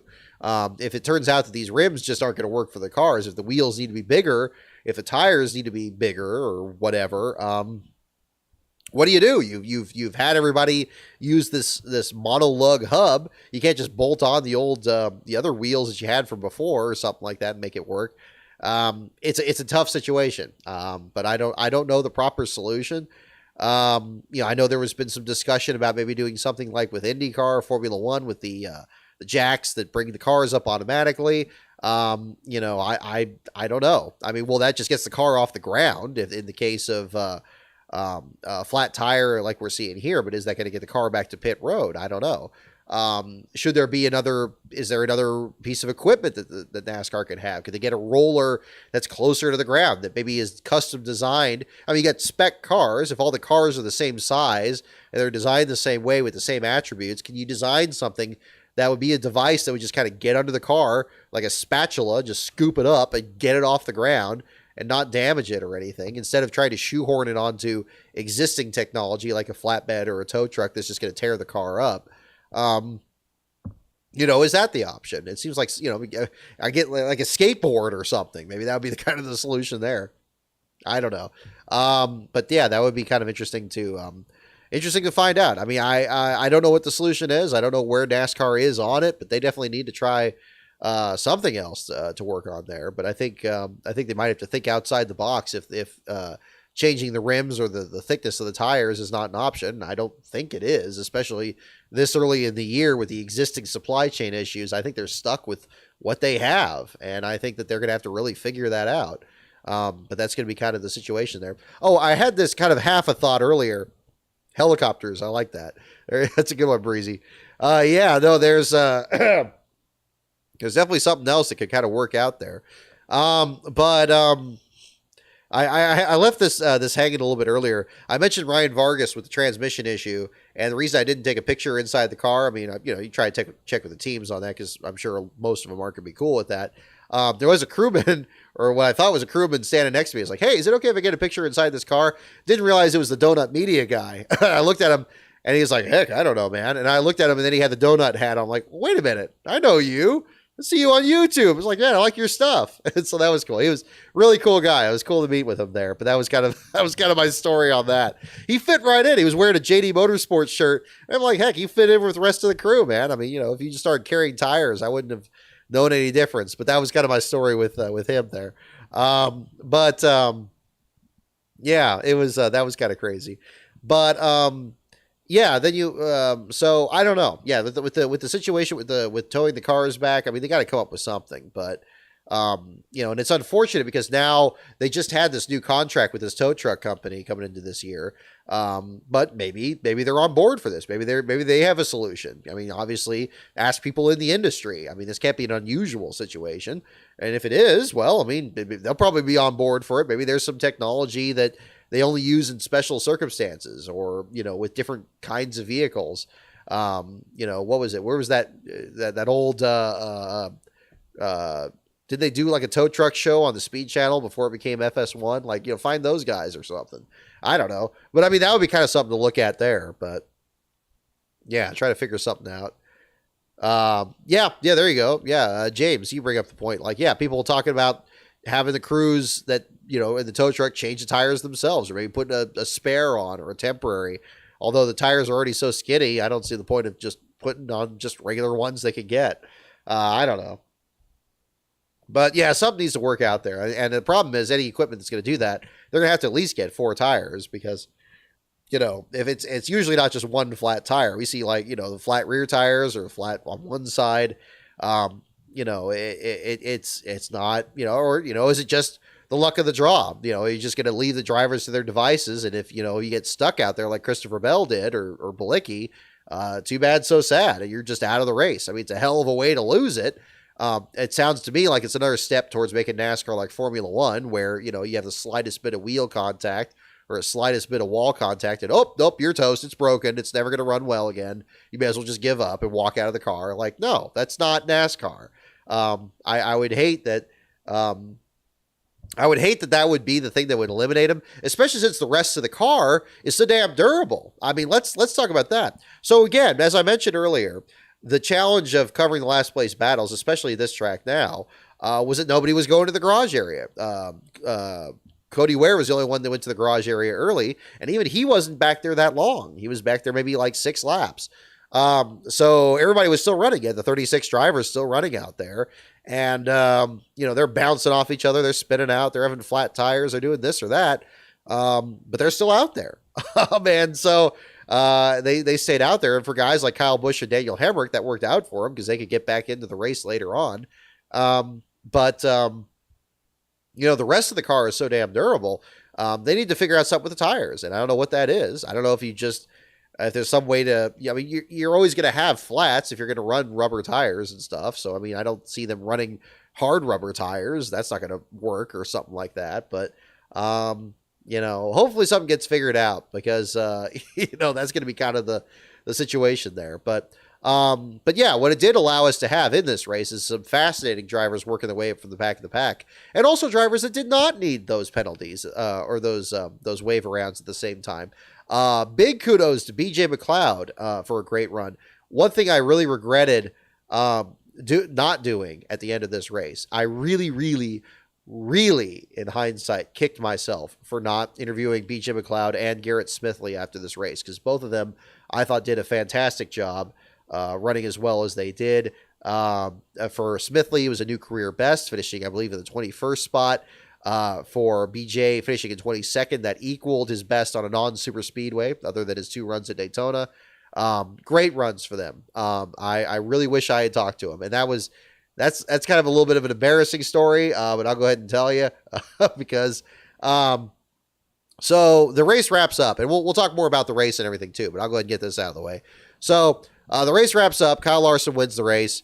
And, at that point, I'd already been focusing so much on the people at the front now because you had a great battle between a lot of guys that probably weren't expected to be contenders. So I'm thinking, okay, certainly Tyler Reddick, with him leading so much of the race before the problem with William Byron. Then you had Austin Dillon getting in the mix, Daniel Suarez coming very close to winning his first race again, much like we saw him at the Bristol Dirt Race last year. You had Eric Jones with an absolute career day, probably literally his best run since the 2019 Southern 500 victory.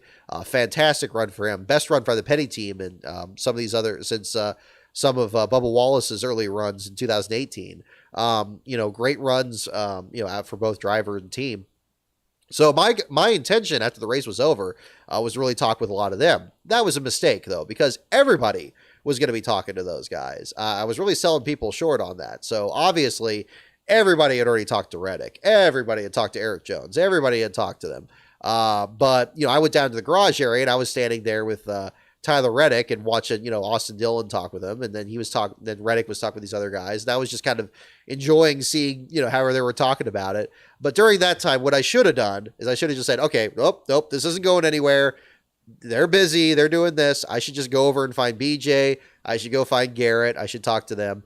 But I didn't. And I should have just done that. I'm still kicking myself about that, but that's what always happens. Every one of these post-race shows where I'm actually covering the race, I'll still say yeah, this is what I should have done. But, it was just awkward and stupid, and I should have gone over there and talked to him. So I'm glad I was able to mention them in the article. I apologize we didn't get any quotes from either of them there. But that should be my focus for these future races. Just look at the, who's kind of trailing among the chartered guys. If we only get the top 36, and I think certainly the underdogs of that group are still going to be Rick Ware's team and BJ McLeod. So that's just the way it is. But both of them, I thought, did a fantastic job of the race. Certainly had to mention that in the article. It was cool when, the Garrett Smithley diecast I ordered came in the mail when we got back. So that was pretty cool. But, yeah, I would have liked to get more information from him. I didn't talk to either of them there. I talked to Garrett briefly. I mean, we saw each other in the garage area on Saturday, but that was about it. Because I talked with Garrett the last time we were at Fontana in 2020, and he's a great interview for that. BJ as well. He talked with him in Texas. We were both sweating our heads off there in the sun, but he still stopped in glaring sunlight and told me about how his open race went. So they're both class acts. And everything there too. One thing I will notice though is the drivers were very much in a rush to get to Las Vegas after the race. Nobody seemed that willing to stick around. Everybody scattered pretty quick. Christopher Bell and the engine failure that did end up ending his race. He was pretty quick to go over to the mobile home lot once his car was on jack stands. That was kind of a surprising situation there with him because I was listening to the NASCAR audio at that time. And I did hear that he cleared the crash clock. And so I was like, okay, well, he probably didn't get that much damage for the spin in turn 4 then. And it really, in reality, it looked like he didn't. He just had a little bit of paint scuffed on the left rear bumper. Didn't even crush the bumper or anything like that. The car looked perfectly fine. And even, that it looked great. But they said it was like, okay, it was probably, I heard on the radio, it says, okay, 20 is made minimum. And then suddenly the car just shut off. I just heard him shut off the engine and turn one and coast. And I'm like, well, that's strange. But then I thought, okay, well, look, he cleared the crash clock. Now he's going to shut off the engine. He's going to come to the garage area. There's probably some more problem underneath the car. They're going to fix that and then get him back out there. They didn't. So at that point, Bell gets out of the car and they're just done. And I'm like, what the hell happened here? And what was interesting too is at this point, they got 3 crew members out there that are just not in any rush, that are kind of, they got the computer hooked up to the roof of the car. They're kind of walking around. And again, I can't go back over. I mean, I get cold feet. I'm like, okay, should I talk to them? They don't seem to want to talk.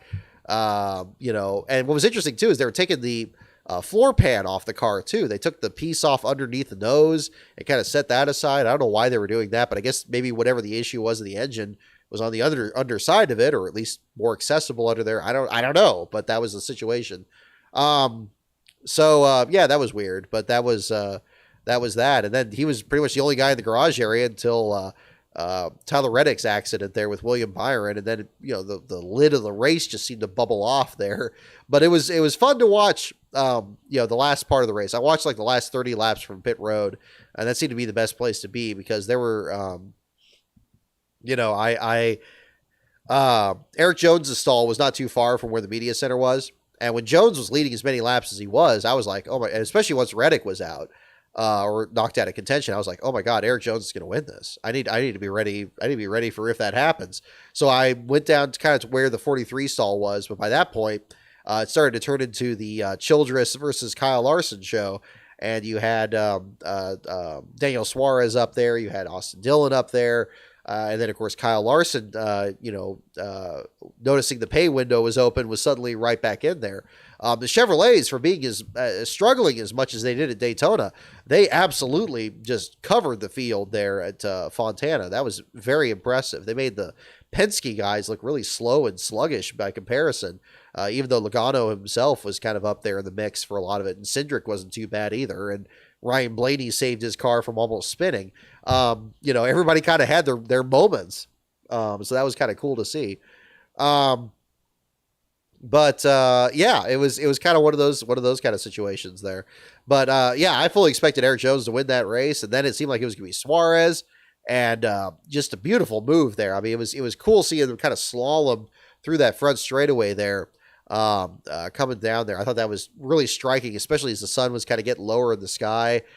Crowd was really into it there for sure. You could hear them really react. Even over the noise of the cars. These cars are very noisy, much more even than the Gen 6 cars.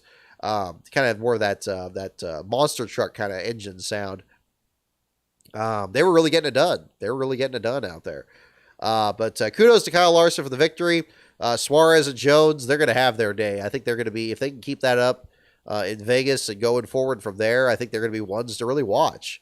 But then on the other end of the field, Christopher Bell, obviously 2 bottom 5s to start the year. Ross Chastain with the backup car and, kind of struggling in this race and then finishing last of the 500. Who knows? Who knows? But it's going to be interesting. I think there's a statistic about 19 different people have already had top 10 finishes this year. That's incredible. We're especially for these two venues. So I don't know if we're going to keep that in Vegas. I think it's going to kind of stabilize a little bit. But who's to say? I think that's going to be interesting.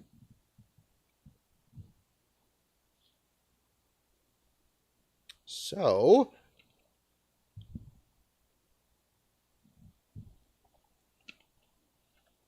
all right. So we'll get into trivia here and the show and tell portion here in just a little bit here. But let's see. In the meantime, let me pull up the race results here.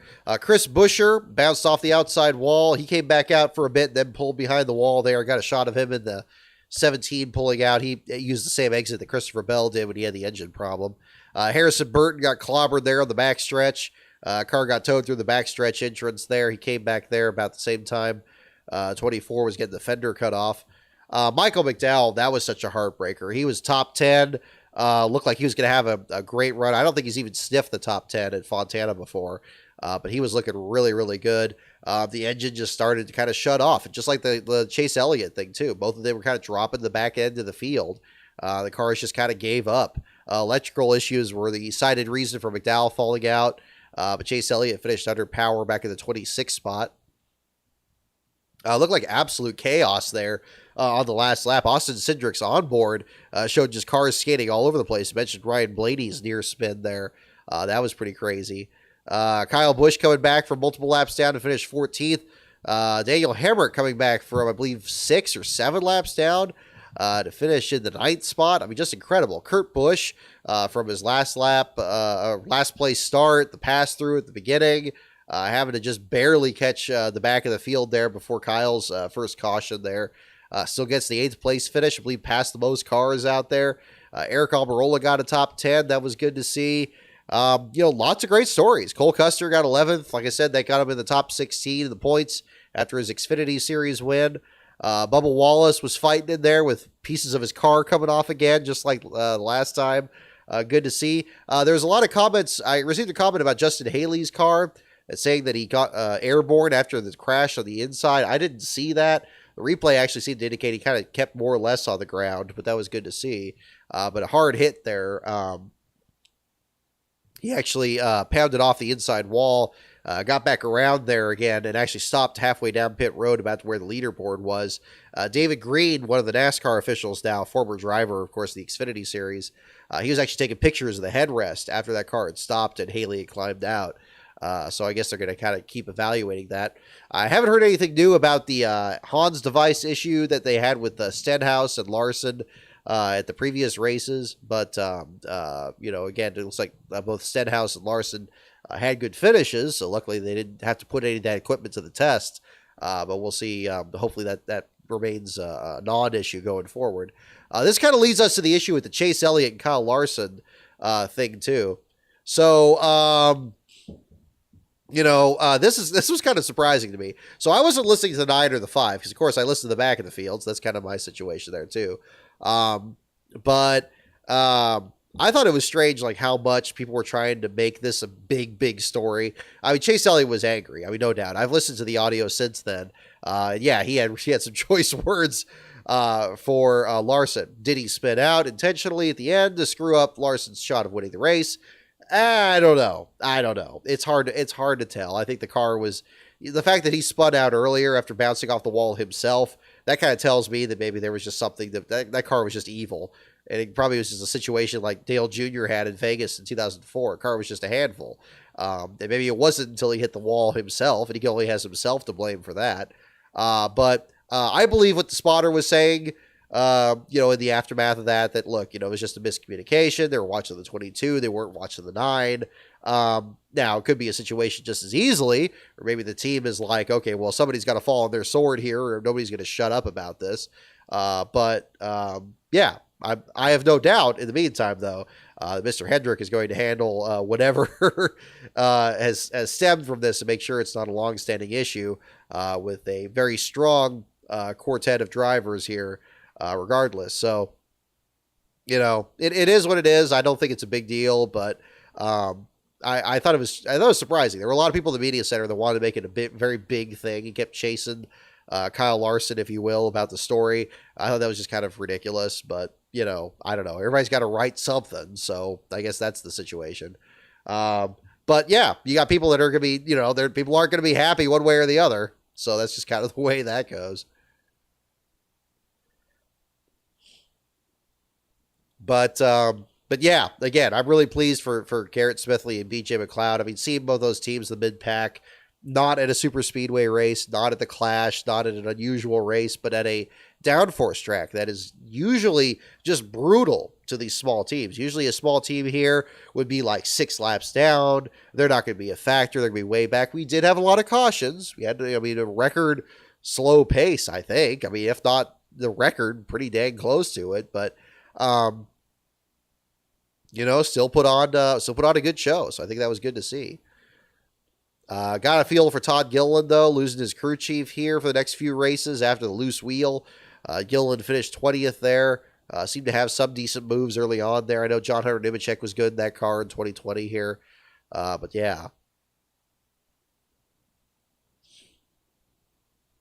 So, yeah. But again, lots to kind of chew on here. I mean, how much further can Rick Ware's team keep going? Are they going to stay in the top 21 here in the next few races? Are they going to be able to kind of keep going with the efforts they've had with Stewart-Haas? They can start beating the Stewart-Haas guys. That's going to be fun to see. Ricky Stenhouse Jr., I mean, he's off to a great start ever since that team scaled back to one car. Maybe that's exactly what they needed to do. I don't know. Is Harrison Burton or Christopher Bell or William Byron, are they going to be able to turn around their seasons? Brad Keselowski seems like he's still running over things and trying to find a rhythm there. I don't know, but it's going to be interesting to see. All right. So, yeah. But that's been pretty good to see. So, Michael Jensen, I saw your super chat there earlier. Thank you again for that. Good to see Smithley and McLeod on the lead lap at the end of the day and finish almost top 20. Absolutely agree for sure. And again, my apologies for not getting their quotes. I need to I think sometimes it's very difficult to stick with just the last place thing, even for me. And I still think the last place things are more interesting. And the teams that don't get talked about are sometimes a treasure trove of information. But this race was challenging because you had so many of those teams that maybe have been in the back actually competing for the win. And that was great. But everybody else had already covered that. So I just need to have more faith that people are going to get those stories and that I don't need to. I just need to do what I do and actually go back over and actually talk to some of these other guys. So that'll be the effort going forward. Hopefully it'll be easier at Sears Point here in June. But in the meantime, yeah, these races from 1 week to the next, that's going to be the thing to look at. But yeah, I was very pleased with the race weekend in general. Definitely still piecing together all the other crazy stuff that happened from watching the broadcast. But it was thoroughly entertaining from my side, and I hope you guys enjoyed seeing it there too. So I'm going to step away for just a moment here. I'm sure you can tell allergy season has showed up here, and I'm sounding more and more nasal probably as this show is going along. So I'm going to take care of that in just a moment, and I will be back, and then we will do some trivia here, and I have some show and tell for you guys, and we'll wrap up the show from there. So stay tuned, folks. I'll be back in just a moment. I'll put the loading screen up, and then we'll do some more from here. But thank you guys for tuning in. I'll be back in just a moment.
Coming back, folks.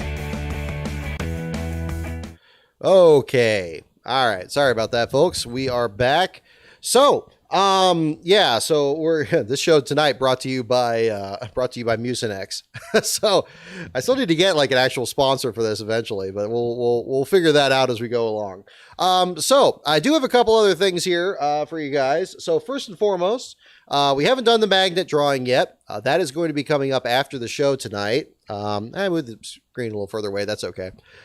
So I am going to be doing a drawing for the magnet. I'm going to post that up on the Twitter. Just be a short video on that.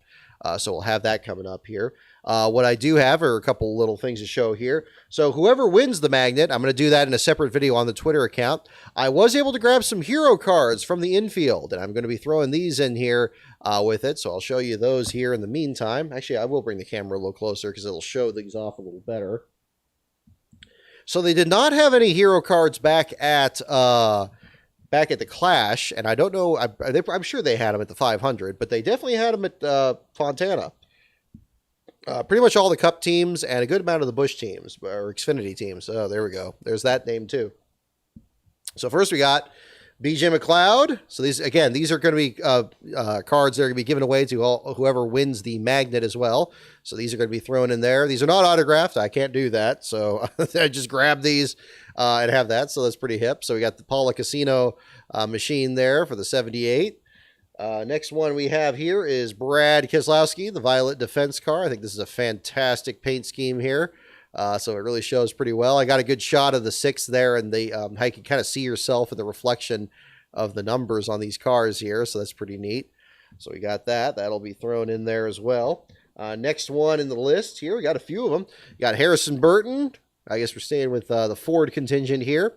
The 21 car. I think I was talking with Lastbro about this. I think the reason that the number works on the 21 kind of is because pretty much back in the day, they used to have cars like convertibles that had the actual number in that spot, and it kind of looks natural. So there you go. But yep, that one will be in the mix there as well. With these going with the winner of the magnet. Next, of course, we have Bubba Wallace with the McDonald's paint scheme, the one from Daytona. It has a actual list here on the back of the other races that he's going to be running the McDonald's paint scheme in, starting with this year's 500. I believe in terms of the races that we're covering here, the fall race at Vegas and Phoenix will be the ones that we'll be seeing this paint scheme in person at later on this year. So that'll be on the list there. Very nice one. This is interesting. It's kind of more of a square card. I guess it's I figured they maybe do like a placemat kind of design or something like that. So you got that one there too. And last but not least, our good buddy Eric Jones, EJ. So again, great job by the 43 team there at the Fontana race there too. This with the U.S. Air Force paint scheme on there. So that's pretty cool. So again, all these cards are going to be going out with the winner of the magnet. I'm going to do a drawing for that tonight. We'll have that going on the Twitter account. So we'll get that video up there. So keep an eye out for that. As well. And thank you again, everyone, for being a part of that as well. We had a few new members join there, and we are still, again, very close to the next goal to do another starting grid video in a Cup, Xfinity, or Truck Series race later on this season, and you can look forward to that. Another bit of news that I have to share with you guys tonight is about the J.D. McDuffie book. I have told you a little bit earlier that I have been working with another editor in getting this book reprinted, and we are extremely close now to getting that available on Amazon, and there are some changes. Now, this right here is a promotional copy. Now, it is not going to have this ugly gray bar across the middle of it. This actually just says not for resale on there because it's a promotional copy here. But this is just to make sure that the formatting and everything is correct when they print it, so that, if they print a whole lot of them, they're not going to have to just, basically line bird cages with them. But this is the second edition of the J.D. McDuffie book in print with a couple of noticeable changes already. Swapped out the burgundy car from the first edition for the blue car. This was suggested by a number of viewers there. I believe the blue car was more representative of his career, and I have to agree. I also eliminated the subtitle, The Life and Death of a Forgotten NASCAR Legend. I was never entirely happy with that subtitle. I think it was kind of wordy. I want to have NASCAR in there so people knew it was about a race car driver, but I guess the car is already indicated. Mike Joy actually recommended it should just be called J.D. McDuffie. I think most people called him JD, so I decided that would be kind of a different thing there too. So the new title is just going to be JD. Another interesting thing, check this out. Lascar label on the spine of the book, and the spine itself a little thicker. Book's a little bit longer this time too. New afterword of the book, new updates in it, a few corrections, like the first page of it where it said that it was the first accident sent in 2 decades. It was 1 decade since Earnhardt's accident, or McDuffie's accident to Earnhardt's accident in 2001. Many changes in there. So we got the Waldorf label is not on there. This is now a Lascar book, and that is going to be a plan to keep that going for the other future books there as well. Keeping the same font on there. I like the font for that. Again, this gray bar is not going to be here, but it's got basically the same endorsements. I also got to get this barcode worked out. The formatting on that is get polished. But again, the Lascar logo on the back of that there too. Yeah, McDuffie, a forgotten NASCAR legend. That would work too. Yeah, but I think I'm going to go with just JD at the moment. I mean, this could still be reformatted or re-edited there. But yes, the second edition is now very, very close to being back into print again. So those of you, now, I know, now, if you've already had the first edition of the book, do you really need to get the second edition? No, you don't. I mean, there's changes in this. There's a new afterword in that, and all that. You don't need to. So don't worry about that. It's not mammoth changes. There's no new pictures in the book. It's going to have the same pictures from the last one. The pictures are also still going to be in black and white. So there's no change on that end too. I know I had talked about trying to get color pictures in there. The problem with that is with Amazon printing, that makes it pretty much cost prohibitive at that point. So the pictures are still going to be black and white. Still getting the same quality that we had from the Waldorf printing. Same size font and everything too. So we got the same print size, but making sure that it's all set up there and properly edited, cleaned up there. I think it's going to be really good, but it'll be available on Amazon sometime this month. I think I can actually say that at this point. I don't have a firm date here, but I wanted to thank again, big thanks to Robert, who I hired there as an editor, and a big thanks to those of you in the Patreon that allowed me to hire Robert to make sure this book is all fixed up and set to go. I'm going to keep him in mind if I need to, in case the Cope book needs to get printed independently, because I think he's done a fantastic job with that. And so again, ignore the gray stripe here on this and on the side here. That's just for that. But yeah, this is basically what the second edition of the book is going to look like. So the digital version's available. I'm actually getting that updated too. Robert's actually currently kind of reformatting that to make sure that's cleaned up. If you've already bought the electronic edition, it'll be updated, that too. So if you've bought the second edition that's on there, that'll be available. And the audiobook, of course, that's been available since last fall or last summer, really.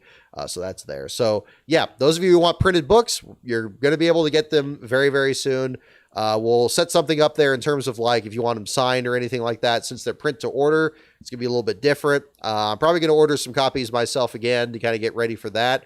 I have also not ruled out going to the J.D. McDuffie mural reveal in September. I would very, very much like to do that. Things are still kind of up in the air right now at the moment. I don't have any firm plans set for that. Although, again, my next trackside coverage isn't until Sears Point, and then after that, we weren't looking at anything till Vegas in October. So we got plenty of time to get that set up there too. But yeah, don't you mean new and improved? Bye. Look, I know that times are hard and everything like that too. I don't want to give you guys a tough sell, but if you like to have both, you could absolutely do that. Because the second edition will have the Lascar logo on it. Whoop, there it is. Boom, right there. And right there. There's no doubt where this book came from. And it's actually got the version with the 70 car on the label. Bam, look at that. Came right into focus. I do need to fix this, though, because that's encroaching on Skip Conkle's endorsement of the book, so I got to get that. Oh, the cover also has Mike Joy's endorsement on the front of it. That's what's up here. Look at that. Bam. I tried to get Waldorf to do this, and I'm like, look, get this quote on the front of the book. Do you want to sell this book or not? Like, look at that. Right there. You got a Mike Joy quote.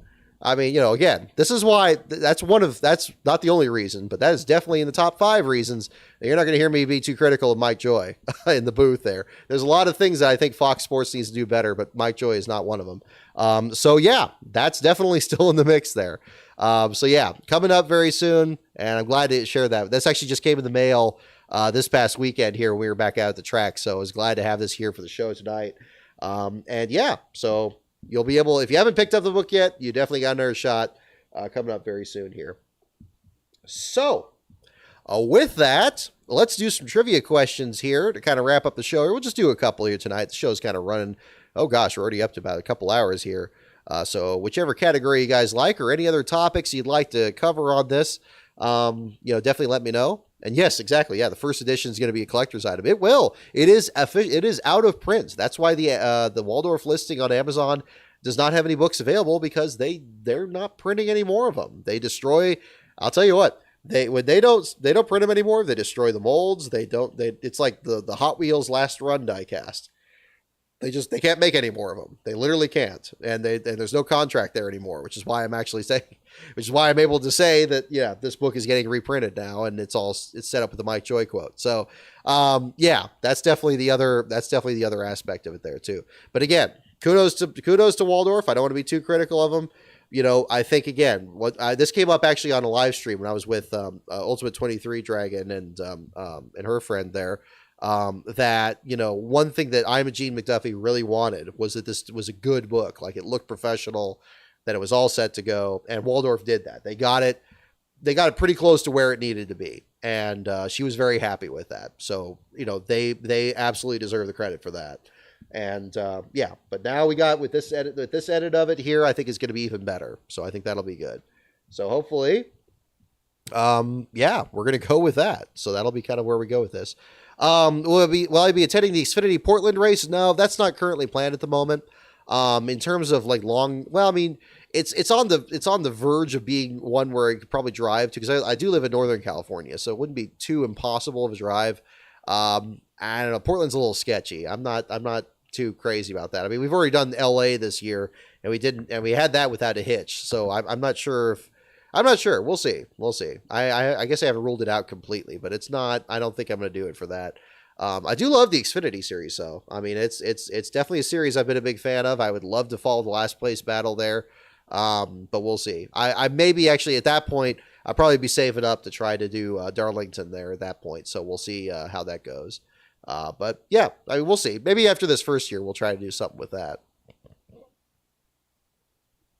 Let's see here.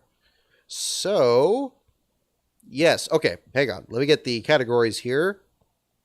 So again, the categories are NASCAR, pits, teams, tracks, drivers, and the wild card. Those are your categories. NASCAR, pits, teams, tracks, drivers, and the wild card. Go ahead and let me know which category you'd like. And yeah, again, if you have any other questions there, I'll kind of browse the chat here too. Morris Talatovic, yep, I see your question. And will Eric Jones make the playoffs? If he keeps driving the way he's doing it now, yes, he will. We just reorganized our diecast championship thing there, and he is ranking. You got the two winners. You got Cindric over Larson. Third is Logano. Fourth is Truex. Fifth, Blaney. Sixth, Briscoe. Seventh is Eric Jones, right ahead of Cuban Missile, right? Yeah, Eric Almirola there in the 8th spot. So, yeah, if he keeps going with this, if he keeps getting max points, the sky's the limit. I think the future is now. Tyler Reddick and Eric Jones and these other kids, Daniel Suarez. Actually, I'm glad you brought this up, because this actually is another thing I didn't really talk about in a discussion of both the races. One thing that I think is going to be fantastic with this new car, especially in these first few rounds, you're going to see who the real drivers are. Let me tell you what, you're seeing who the real drivers are. Who got into these cars because they can drive themselves, and who got into these cars because they are drivers. That's what you're going to see in these next few races. If we keep seeing racing like we saw at the Auto Club Speedway, that's exactly what you're going to be seeing. Eric Jones is a tremendously underappreciated driver. It was the case in 2019 when he had to drive for his life to win the Southern 500. If you are a Southern 500 winner, even if you just won it once, you are a legend. Daytona 500 winner, yeah, that goes for a lot. But a lot of those 500 wins, it could be just right place, right time, maybe big wrecks or something else. First time winners are very common there. Very rare at Darlington. Very, very rare. And, for Erik Jones, it wasn't his first win. He won at Daytona before that. But, again, you're a Southern 500 winner. You are a wheel man. If you can go toe-to-toe with Kyle Busch and make him rage quit in the last few laps, you've really done something. And Erik Jones did that. So that him too. Austin Dillon, Blake, absolutely correct. Dillon wheeled that thing up there. Richard Childress has got to be absolutely beside himself with how well his team and their satellite teams performed. If not for Ross Chastain's practice crash that totaled his car and sent him to a backup, we probably would have seen him in the mix too. But Suarez was fantastic. Suarez, I thought for sure, was going to get that win, and perhaps with one move versus another, would have been able to hold off Kyle Larson there at the finish. Austin Dillon getting into the pack. I remember hearing that over the radio. We have a new player in the match. It's Austin Dillon. He did great. And just like he said when he came up to the to Reddick after the race, said, "You made me do better. You made me go better or go faster." That was definitely the case. Dillon did a fantastic job. And again, the Chevy teams in general, Ty Dillon, most of the race, I thought he was just running by himself. Looked like he was about 17th spot. He had a solid run too in that Allegiant car. Not to mention a nice paint scheme too. I don't think we've heard the last of Ty Dillon. We haven't got to Dover yet. Or Bristol. He seemed like he was really good at the concrete tracks of getting good runs for a while there. Nearly winning that Dover race and winning that stage at Bristol in the Geico car. Could we see a resurgence out of him? That would be great. But yeah, I mean, if we're going to see, are we seeing another ascendancy of the Childress organization? Because you're going to have drivers that are going to have to be better at drivers' tracks. I don't know. I think it's going to be interesting with these next couple of rounds. But yeah, I mean, and are we going to see people that maybe were good with the Gen 6 car and just be completely out to lunch and not being a factor? I think that's the most exciting thing right now. And yeah, these cars are a complete handful to drive. A stiff breeze just sends them around. If you're Kevin Harvick or Ross Chastain or anybody else or Bubba Wallace or whatever. But we're seeing the ascendancy of some other drivers. I don't think we've seen something that's turned as much of the competition on its head since, I don't know. I mean, not even the car tomorrow. I think that was one thing. That was an ill handling beast for everybody. My comparison is more to 2004 when they introduced a new tire compound that kind of favored more the veteran drivers. And you still had guys like Sterling Marlin and Dale Jarrett kind of have their last hurrah that year before the other young guys figured it out. And I think that was one thing that made Casey Kane stand out so well in the early part of that year, was that he was able to contend with a lot of these guys and figure out that tire as early as he did. That was a big story back then. This reminds me a lot of that. But it's even crazier because now you have these other X factors where, yeah, you get a flat tire, you could lose a lot of laps, or maybe you have a lot of cautions, you can get back into it. We'll see. I've been impressed with what Daniel Hemrick has been able to overcome in these first two Cup races alone. You had the pass-through penalty at Daytona, remember? So you had that too, on top of what he had at Fontana this past weekend. But yeah, I don't know. But yeah, Austin Dillon for sure. I mean, and again, great. I like the way you're putting it, Morris. Yeah, the great equalizer. I mean, you could say equal, but then again, you could have it just be an actual litmus test. Maybe you're going to have some drivers that probably were unstoppable or were right in the mix with the Gen 6 that are just completely struggling with this. We could see somebody like a Kevin Harvick have the winless streak continue. We could see somebody like Chase Elliott be a champion in the Gen 6 car and be right in the mix. And maybe, the frustration that he's having at this Fontana race wasn't just, a squabble between teammates. Maybe there's something going on there. Who knows? Maybe that's the story to really stir up here. But we're very early in the game, and the possibilities are endless. And we'll certainly be tracking that both at the back of the field and at the front of the field. I think who's going to be back there might be somebody unusual this year. So we'll certainly see what happens. What do we have with the categories? Oh, I got the live chat here. Do I have okay, I got the top chat. I got a few for tracks here. That's all I'm seeing here on the top chat. Do I get miss that on the live chat? We can do track questions there. I know that we've done a lot of those. But that'd be fine. Yeah, let's go ahead and do that. But yeah, I mean, gosh, you see that again, that Cindric camera. I mean, Denny Hamlin, the parachute just came out coming to the stripe there, and he just loses a whole lot of spots. Like, what the hell happened there? I mean, this is going to be I hope that the broadcasts are up to the task of actually catching all this stuff, because it was already hard enough doing it at the track itself. I mean, I felt like, I mean, there's a lot of stuff I still got to catch up on just from what I saw. And you know, I try to really kind of catch stuff that falls through the cracks, but there was too much stuff going on.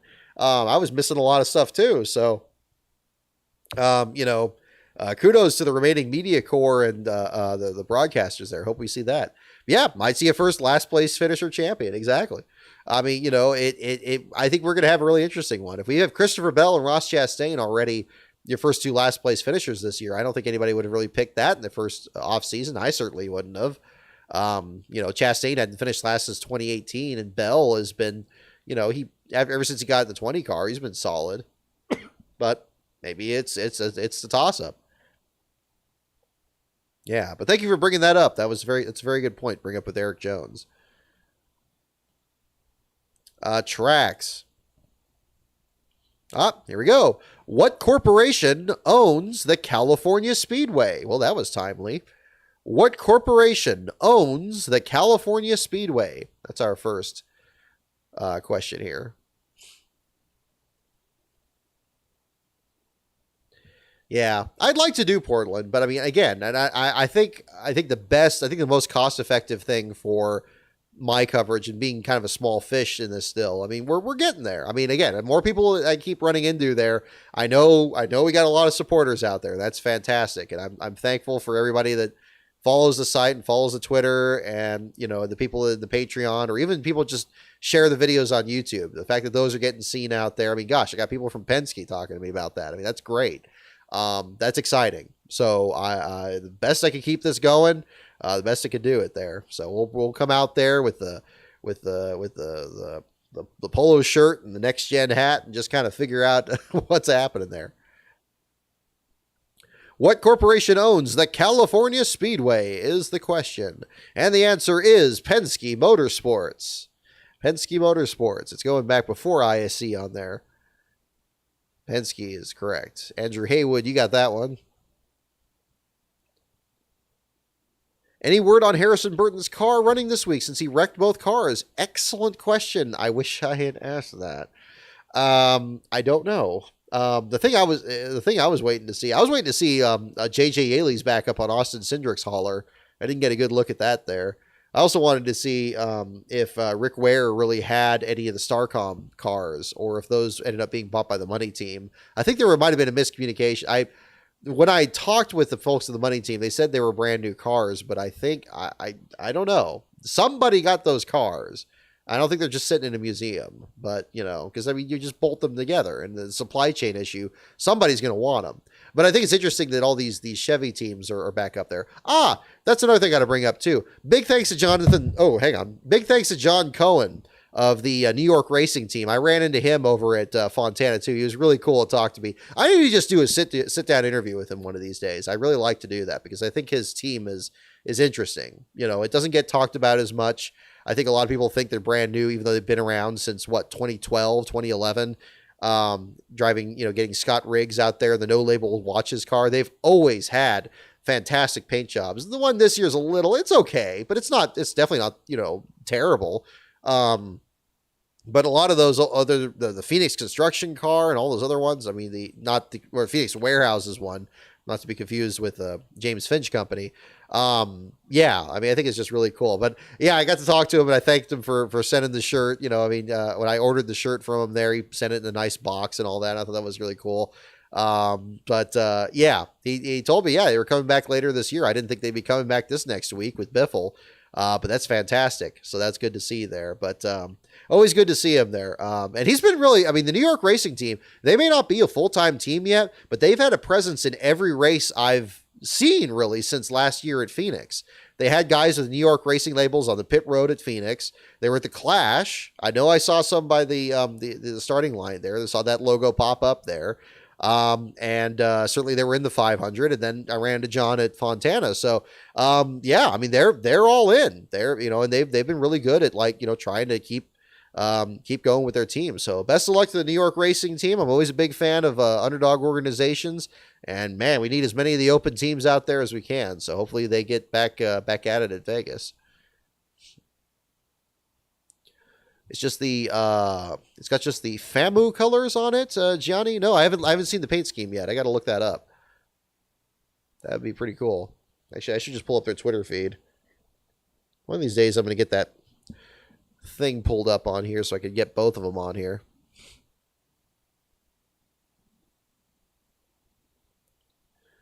Okay, there we go. Let's get the New York Racing Team pulled up here. Boop, ba-doop, ba-doop, boop. Yeah, the fuel pump issue. Yeah, I was talking with him. He said, like, yeah, this is like, that was just a fuel pump issue there at the race, so that was kind of the thing. Yeah, I don't see the shot yet. Unless it was showing up on J-Ski or somewhere else. I'm still seeing just the older shots here. But yeah, kudos to those guys there. So that was really cool. Oh, Florida A&M University. It's a different university? Okay. Well, that's cool. Because they did the Grambling thing. Maybe they got the Herbie Sadler arrangement. Oh my gosh, I didn't even think about that.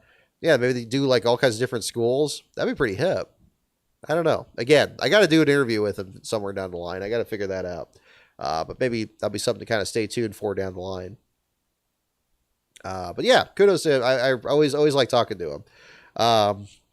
Yeah, I always remember, again, I'll tell you that story again where I saw him in Phoenix in 2018. He told me, he's like, look, I like what you do, just not when my car finishes last. And it's like, well, you know, so that was cool. That was cool. I didn't even need to introduce myself to that. He knew, he saw the logo on the hat and it was like, uh-oh, here we go.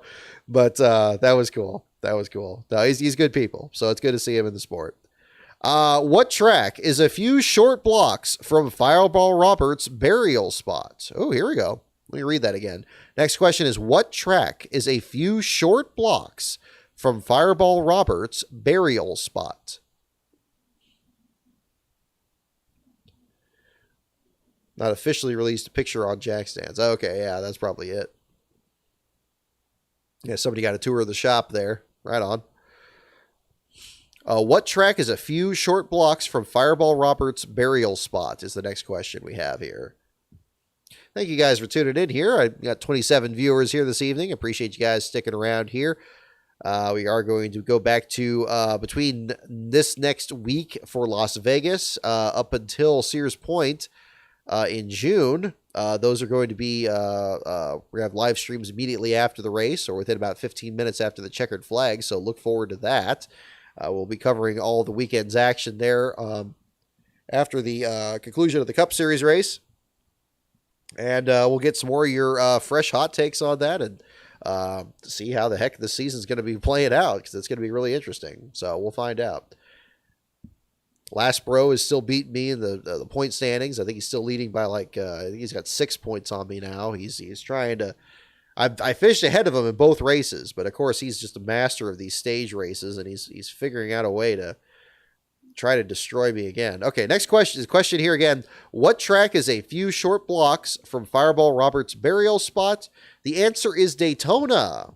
Daytona, Maserati 9. Looks like you got it. There you go. Daytona is indeed the correct answer.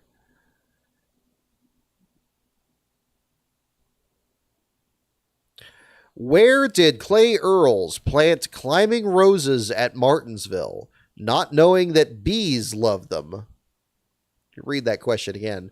Where did Clay Earls plant climbing roses at Martinsville, not knowing that bees love them? Got a botany question here.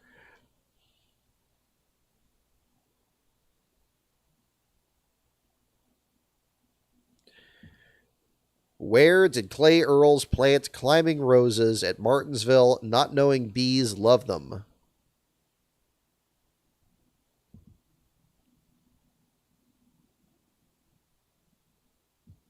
I need some more of my fizz drink. What is it? No, the Mac Dre Thizzle Pop. I gotta give you this one there. It's not bad. I mean, you can definitely taste the sugar.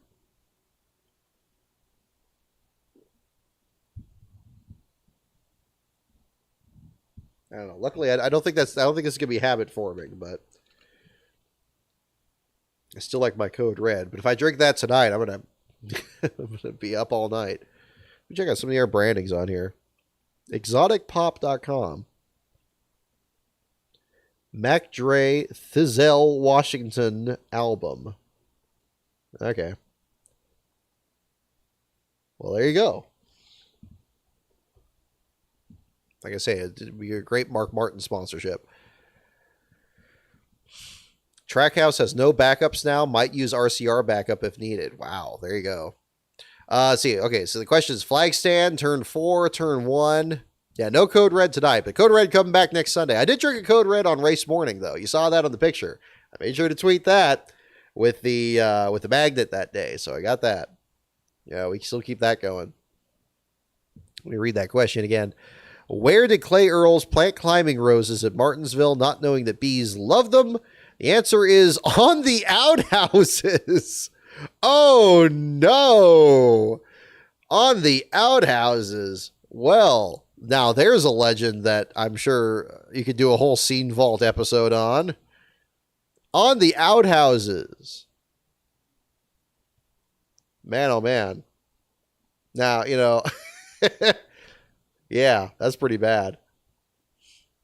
By the hot dog stand is a good guess. These are all good guesses. Turn 4, turn 1, the ticket booth, so forth. Yeah, on the outhouses. Wow, that okay. Well, there's a new one. There's a new one.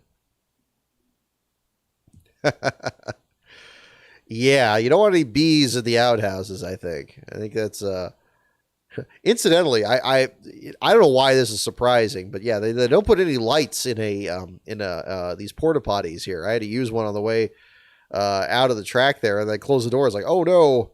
It's like, where'd I go? Didn't help. Luckily, it didn't turn into a disaster at that point. But yeah, luckily a phone flashlight comes in handy at certain points. All right, next question. What driver won the first NASCAR Busch Series event at Texas Motor Speedway? What driver won the first NASCAR Busch Series event at Texas Motor Speedway? Don't look it up. Don't finger in the camera. Don't look it up. There you go. I see you. What driver won the first NASCAR Busch Series event at Texas Motor Speedway? Yeah, the hot dog stand, that was a good guess. I like that a lot. It seemed like a corner. Yeah, like, I mean, climbing roses. I know there's what, gardenias in the corners, or is that Indianapolis? There's something. I don't know anything about flowers, but there's like a whole thing with that. What driver won the first NASCAR Busch Series event at Texas Motor Speedway? That is our next question.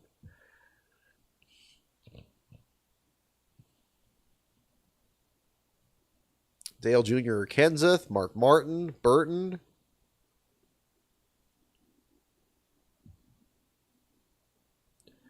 What driver won the first NASCAR Busch Series event at Texas Motor Speedway? I did see an Austin Dillon backup car in the garage area after the race was over with, and it had the same bear paint scheme. I saw it was on one of the haulers. I think it was in the next to last row, like by the furthest garage out. So it could be that that's the one that's going to be used for Trackhouse there, Steven. So that's a good point on that. I didn't put that together, but I did see that. I have a picture of that on my phone. That was an interesting thing too. Yeah, I mean, I forgot. I know in Fontana in 2020 we saw this where some of the Xfinity teams stayed to get their cars fixed up for Vegas, or I guess it was Phoenix back then, but it's Vegas now. But yeah. Yeah, when you said plants, I thought you meant a factory. Then I thought climbing roses at Martinsville was a famous painting. Yeah, no, it's good. It's a weird question. It's a weird question. But yeah, there you go. What driver won the first NASCAR Busch Series event at Texas Motor Speedway? The answer is Mark Martin, who did a decent job in the booth. I heard it was cool to hear him again. Jeffrey Robertson, you guessed Mark first. Bean Boy 89, you guessed Mark Martin first. So there you go. But yeah, if you say Mark, I pretty much get that one on the point. All right, we'll do one more question here. We'll wrap up here for the evening. I think we've had a good show this evening. I hope you guys have enjoyed it. It was certainly refreshing to go over all the action there. It's always tricky on these drives here to try to remember everything that happened and try to hang on to all of it. It's like, okay, all these things I want to talk about, and then it's like, I got to wait on it. Okay, but that's fine. So we do that. maybe further down the line, I mean, I'll do something where I just kind of talk into like, do a podcast version or something like that and post it. But, I don't know. We'll see. We'll see. But that'll be something for another day. Last question for the evening. Here we go. What track hosted Myers Brother Memorial races during the 60s? What track hosted Myers Brothers Memorial races during the 60s? Last question of the evening. What track hosted Myers Brothers Memorial races during the 60s? That's the question. There we go. The track, not year.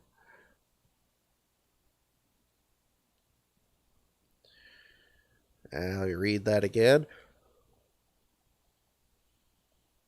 Oh, what track hosted Myers Brothers Memorial races during the 60s? So we're looking for a track name on that one. Okay, our first guess is North Wilkesboro. Well, let's see. Oh, there we go. There's Pockrass's picture of the car from Daytona.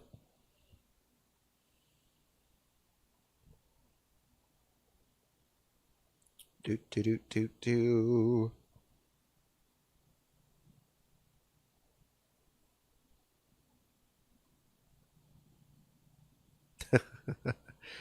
Oh yeah, I guess this weekend's going to be that Ryan Ellis paint job there on the one that Moonhead introduced. That'll be pretty cool.